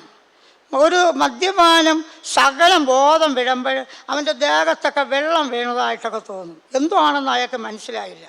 ഒരു ദിവസം നോക്കിയപ്പോൾ തൻ്റെ അമ്മ, ഒരു മർത്തോമ കുടുംബം, അമ്മ ഈ മകന് വേണ്ടി വന്നത് കരയുന്ന കണ്ണുനീരാണ് അവൻ്റെ ദേഹത്തൂടെ വീഴുന്നത്. അദ്ദേഹം എന്നൊരു പെന്തക്കോസ്തിലെ പാസ്റ്റർ, നമ്മുടെ കൂടെ പ്രവർത്തിക്കുന്ന ഒരു ദൈവദാസനാണ്. പ്രിയപ്പെട്ടവരെ, ഞാൻ പറയട്ടെ, നമുക്ക് പറ്റുമോ? മർത്തോമക്കാരുടെ അനുഭവം. നമ്മൾ പെന്തക്കോസ്തുകാരാണ്, നമ്മൾ മറ്റുള്ളവരെയൊക്കെ ഉപദേശിക്കും, ഭയങ്കര മിനിസ്ട്രിയും ശുശ്രൂഷയൊക്കെ ചെയ്യും, പക്ഷെ സ്വന്തം വീട്ടിലെ കാര്യം അറിയത്തില്ല, എങ്ങോട്ട് പോകണമെന്ന്. നീ നിൻ്റെ വീട്ടുകാരെ ഒന്ന് ശരിയാക്ക്. നമ്മുടെ ജനം മനസ്സിലാക്കണം, നമ്മുടെ ഏതെങ്കിലും കുടുംബത്തിനകത്ത് മാനസാന്തരപ്പെടാത്തവർ, സ്നാനപ്പെടാത്തവരുണ്ടെങ്കിൽ നിങ്ങൾ മുൻകൈ എടുത്ത് കരയണം, പ്രാർത്ഥിക്കണം. എനിക്ക് വീട് തരണേ, മക്കൾക്ക് ജോലി കിട്ടണേ, അവനെ വിദേശത്തയക്കണേ. ഈ പ്രാർത്ഥന നിർത്തിയിട്ട് ദൈവമേ, എൻ്റെ മകളൊന്ന് മാനസാന്തരപ്പെടണം, ഒരു ദൈവ പൈതലാകണം. അതിനുവേണ്ടി നിങ്ങളൊന്ന് ഉപവസിച്ച് നോക്കിക്കേ. മറ്റുള്ളവരെയൊക്കെ നോക്കി ഇങ്ങനെ പ്രസംഗിക്കുന്നില്ലേ, അതിങ്ങോട്ടൊന്ന് ചൂണ്ടിക്കേ. സ്തോത്രം. നമ്മുടെ കുഞ്ഞുങ്ങളെ, പാസ്റ്റർമാരെ, നിങ്ങൾ ദൈവസഭയിൽ കണക്ക് കൊടുക്കേണ്ടി വരും. ചിലപ്പോൾ അവസരം കിട്ടിയില്ലെങ്കിൽ നിങ്ങൾക്കതൊരു തീരാ ദുഃഖമായിരിക്കും. ഇന്നൊരു തീരുമാനത്തോടെ ഇറങ്ങിക്കോ, മക്കൾക്ക് വേണ്ടി കരയാൻ, ഉപവസിക്കാൻ. സ്തോത്രം. അപ്പോൾ നമ്മൾ ഇങ്ങനെയുള്ള കാര്യങ്ങളെല്ലാം നമ്മൾ അനുസരിക്കണം, നമ്മൾ പ്രമാണിക്കണം. നിങ്ങളാരും സിനിമയും സീരിയലൊന്നും കാണാൻ പോകല്ലേ. ചില ഞായറാഴ്ചകളിൽ സഭായോഗം കഴിഞ്ഞ് ചില വീടുകളിൽ നമ്മൾ ചെല്ലുമ്പോൾ അവിടുത്തെ പാസ്റ്റർ മക്കളും കൂടെ ഇരുന്ന് സിനിമ കാണുന്നത് ഞാൻ കണ്ടിട്ടുണ്ട്. എന്തോ ഒരു സങ്കടം. എല്ലാം നമ്മൾ സാത്താനെ നമ്മളെ വീട്ടിനകത്തോട്ട് കൊണ്ടുവരികയാണ്. അത് നമുക്ക് പറ്റിയതല്ല. സിനിമയും സീരിയലൊന്നും നമുക്ക് പറ്റിയതല്ല. ഈ ലോകമോഹങ്ങളെല്ലാം ലോകത്തിൻ്റെ സ്നേഹങ്ങളെല്ലാം കളഞ്ഞിട്ട് യോഗ്യമായ വസ്ത്രം ധരിച്ച്, മാനസാന്തരത്തിന് യോഗ്യമായ ഫലം കായ്ച്ച്, സ്നാനപ്പെടാത്തവർ സ്നാനപ്പെട്ട്, അന്യഭാഷാ ഭാഷണത്തോടുകൂടി പരിശുദ്ധാത്മാവിഷയം പ്രാപിക്കാത്തവൻ പരിശുദ്ധാത്മാവിഷയം പ്രാപിച്ച് ഒരു വേർപാടും വിശുദ്ധിയും പാലിക്കുക, പാപത്തിൽ നിന്ന് വേർപെടുക, അവിശ്വാസികളിൽ നിന്ന് വേർപെടുക, ദുരുപദേശങ്ങളിൽ നിന്ന് വേർപെടുക, ഈ ലോകത്തിൽ നിന്ന് വേർപെട്ട ജീവിതം ഒരു ദൈവപൈതലായിട്ട് ജീവിക്കുക. എങ്കിലേ സ്വർഗത്തിൽ പോകാൻ പറ്റൂ. സ്വർഗത്തിൽ പോകുന്നതിനെ കുറിച്ച് യേശു പറഞ്ഞൊരു വാക്യം ഇങ്ങനെയാണ്: അതുകൊണ്ട് കർത്താവെ എന്ന് വിളിക്കുന്ന ഏവനുമല്ല, സ്വർഗസ്ഥനായ എൻ്റെ പിതാവിൻ്റെ ഇഷ്ടം ചെയ്യുന്നവനാണ് സ്വർഗത്തിൽ പോകുന്നത്. മനസ്സിലായോ? യേശു എന്ന് വിളിക്കുന്നവൻ എല്ലാവരും വിളിക്കുക, കർത്താവെ. ആ വിളിക്കുന്നവൻ അല്ലെന്നേ, വിളിച്ചോ. സ്വർഗസ്ഥനായ പിതാവിൻ്റെ ഇഷ്ടം ചെയ്യുന്നവനാണ് സ്വർഗത്തിൽ പോകുന്നത്. സ്വർഗസ്ഥനായ പിതാവിൻ്റെ ഇഷ്ടം എന്താണെന്നാണ് ഈ പുതിയ നിയമത്തിൽ എഴുതിയിരിക്കുന്നത്. ഇതങ്ങോട്ട് അനുസരിക്കുകയും പ്രമാണിക്കുകയും ചെയ്തെങ്കിലേ സ്വർഗത്തിലേക്ക് പോകാൻ പറ്റൂ. അതുകൊണ്ട് ഞാനൊരു വാക്കുകളെ ചുരുക്കാം. നമ്മുടെ വീട്ടിൽ വഴക്കുണ്ടാക്കുന്ന സ്വഭാവം ഉണ്ടെങ്കിൽ ഉപേക്ഷിക്കുക. അടിയും ബഹളം ഉണ്ടാക്കുന്ന സ്വഭാവം ഉപേക്ഷിക്കുക. നല്ല പാട്ടുകൾ പാടുക, ദൈവത്തെ സ്തുതിക്കുക, എന്നും വചനം വായിക്കുക, വചനങ്ങൾ മനഃപ്പാഠമാക്കുക. നിങ്ങൾ സുവിശേഷ വേലയിൽ നിങ്ങൾ വ്യാപൃതരാകുക. ഒരിക്കലൊരാൾ എന്നോട് ചോദിച്ചു, നിങ്ങളുടെ ഇടയിൽ സ്ത്രീകൾക്ക് പ്രവർത്തിക്കാൻ അനുവാദമില്ലല്ലോ എന്ന്. നമ്മളാണ് സ്ത്രീകൾക്ക് ഒരുപാട് അവസരങ്ങൾ നൽകുന്നത്. സ്ത്രീകൾക്ക് സുവിശേഷ വേല ചെയ്യാം, പക്ഷേ സഭ നടത്താൻ മാത്രം, സഭാ ശുശ്രൂഷകനായിട്ടിരിക്കാൻ മാത്രം സ്ത്രീകൾക്ക് പാടില്ല എന്നേ പറയാറുള്ളൂ.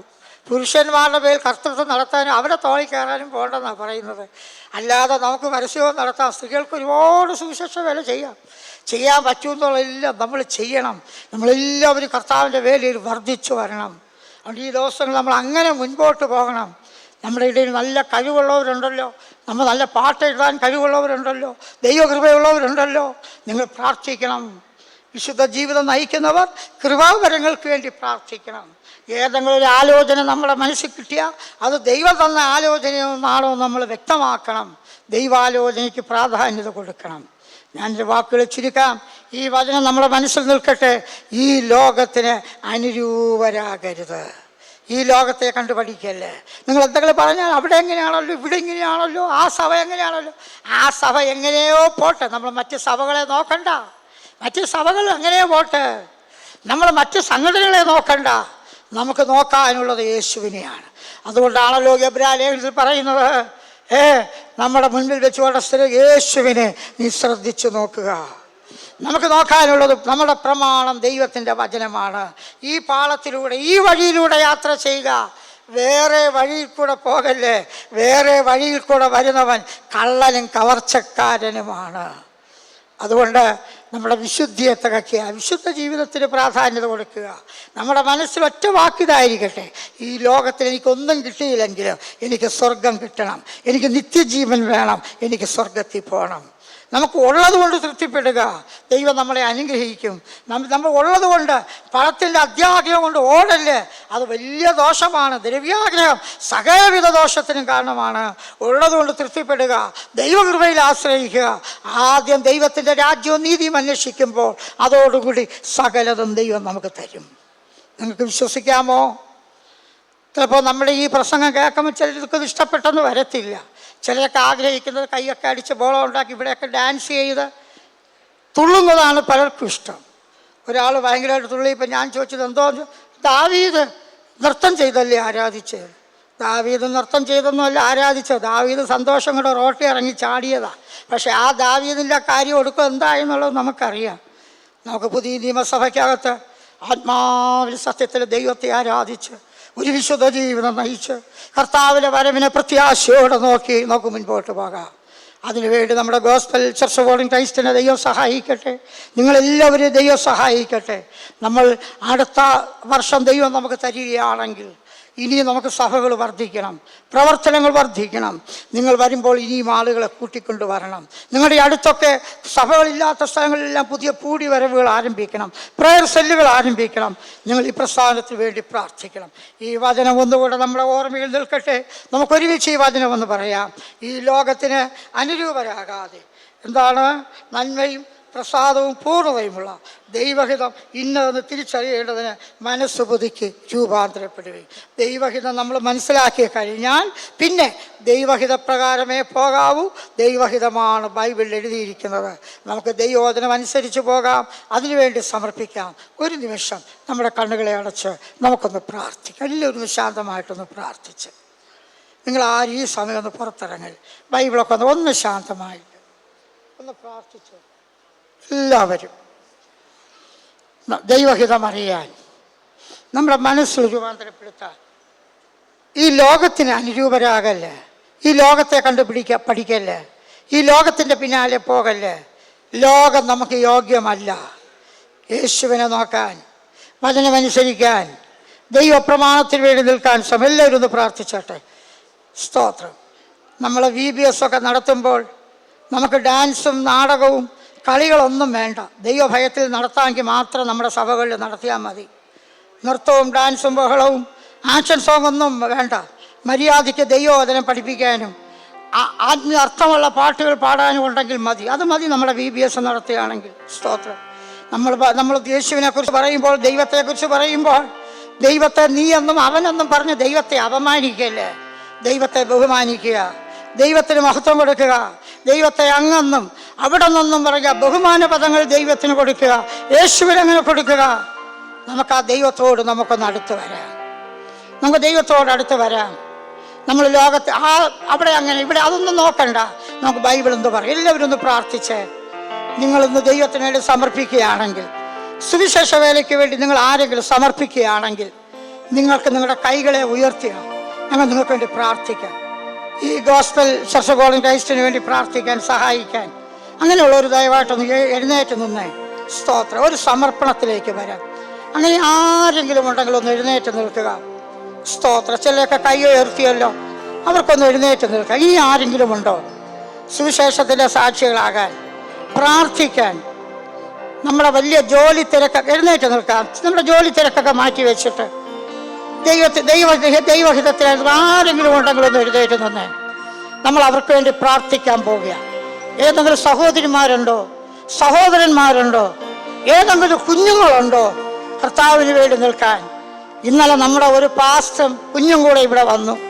ആ പാസ്റ്റർ പറഞ്ഞു, ഈ കുഞ്ഞ് വന്നത് കഴിഞ്ഞ പ്രാവശ്യത്തെ പോലെ കസേരകൾ പറക്കിയിടാനാണ് ഇന്നത്തെ യോഗത്തിന് വേണ്ടി. എനിക്ക് വളരെ സന്തോഷം തോന്നി. കുഞ്ഞുങ്ങളുടെ മനസ്സ് എന്തെങ്കിലും കർത്താവിന് വേണ്ടി ചെയ്യാൻ. നിങ്ങളുടെ കുഞ്ഞിന് അതിന് താല്പര്യമുണ്ടോ? ഒന്ന് എഴുന്നേറ്റ് നിൽക്കാൻ, ഞങ്ങൾ നിങ്ങൾക്ക് വേണ്ടി പ്രാർത്ഥിക്കാം.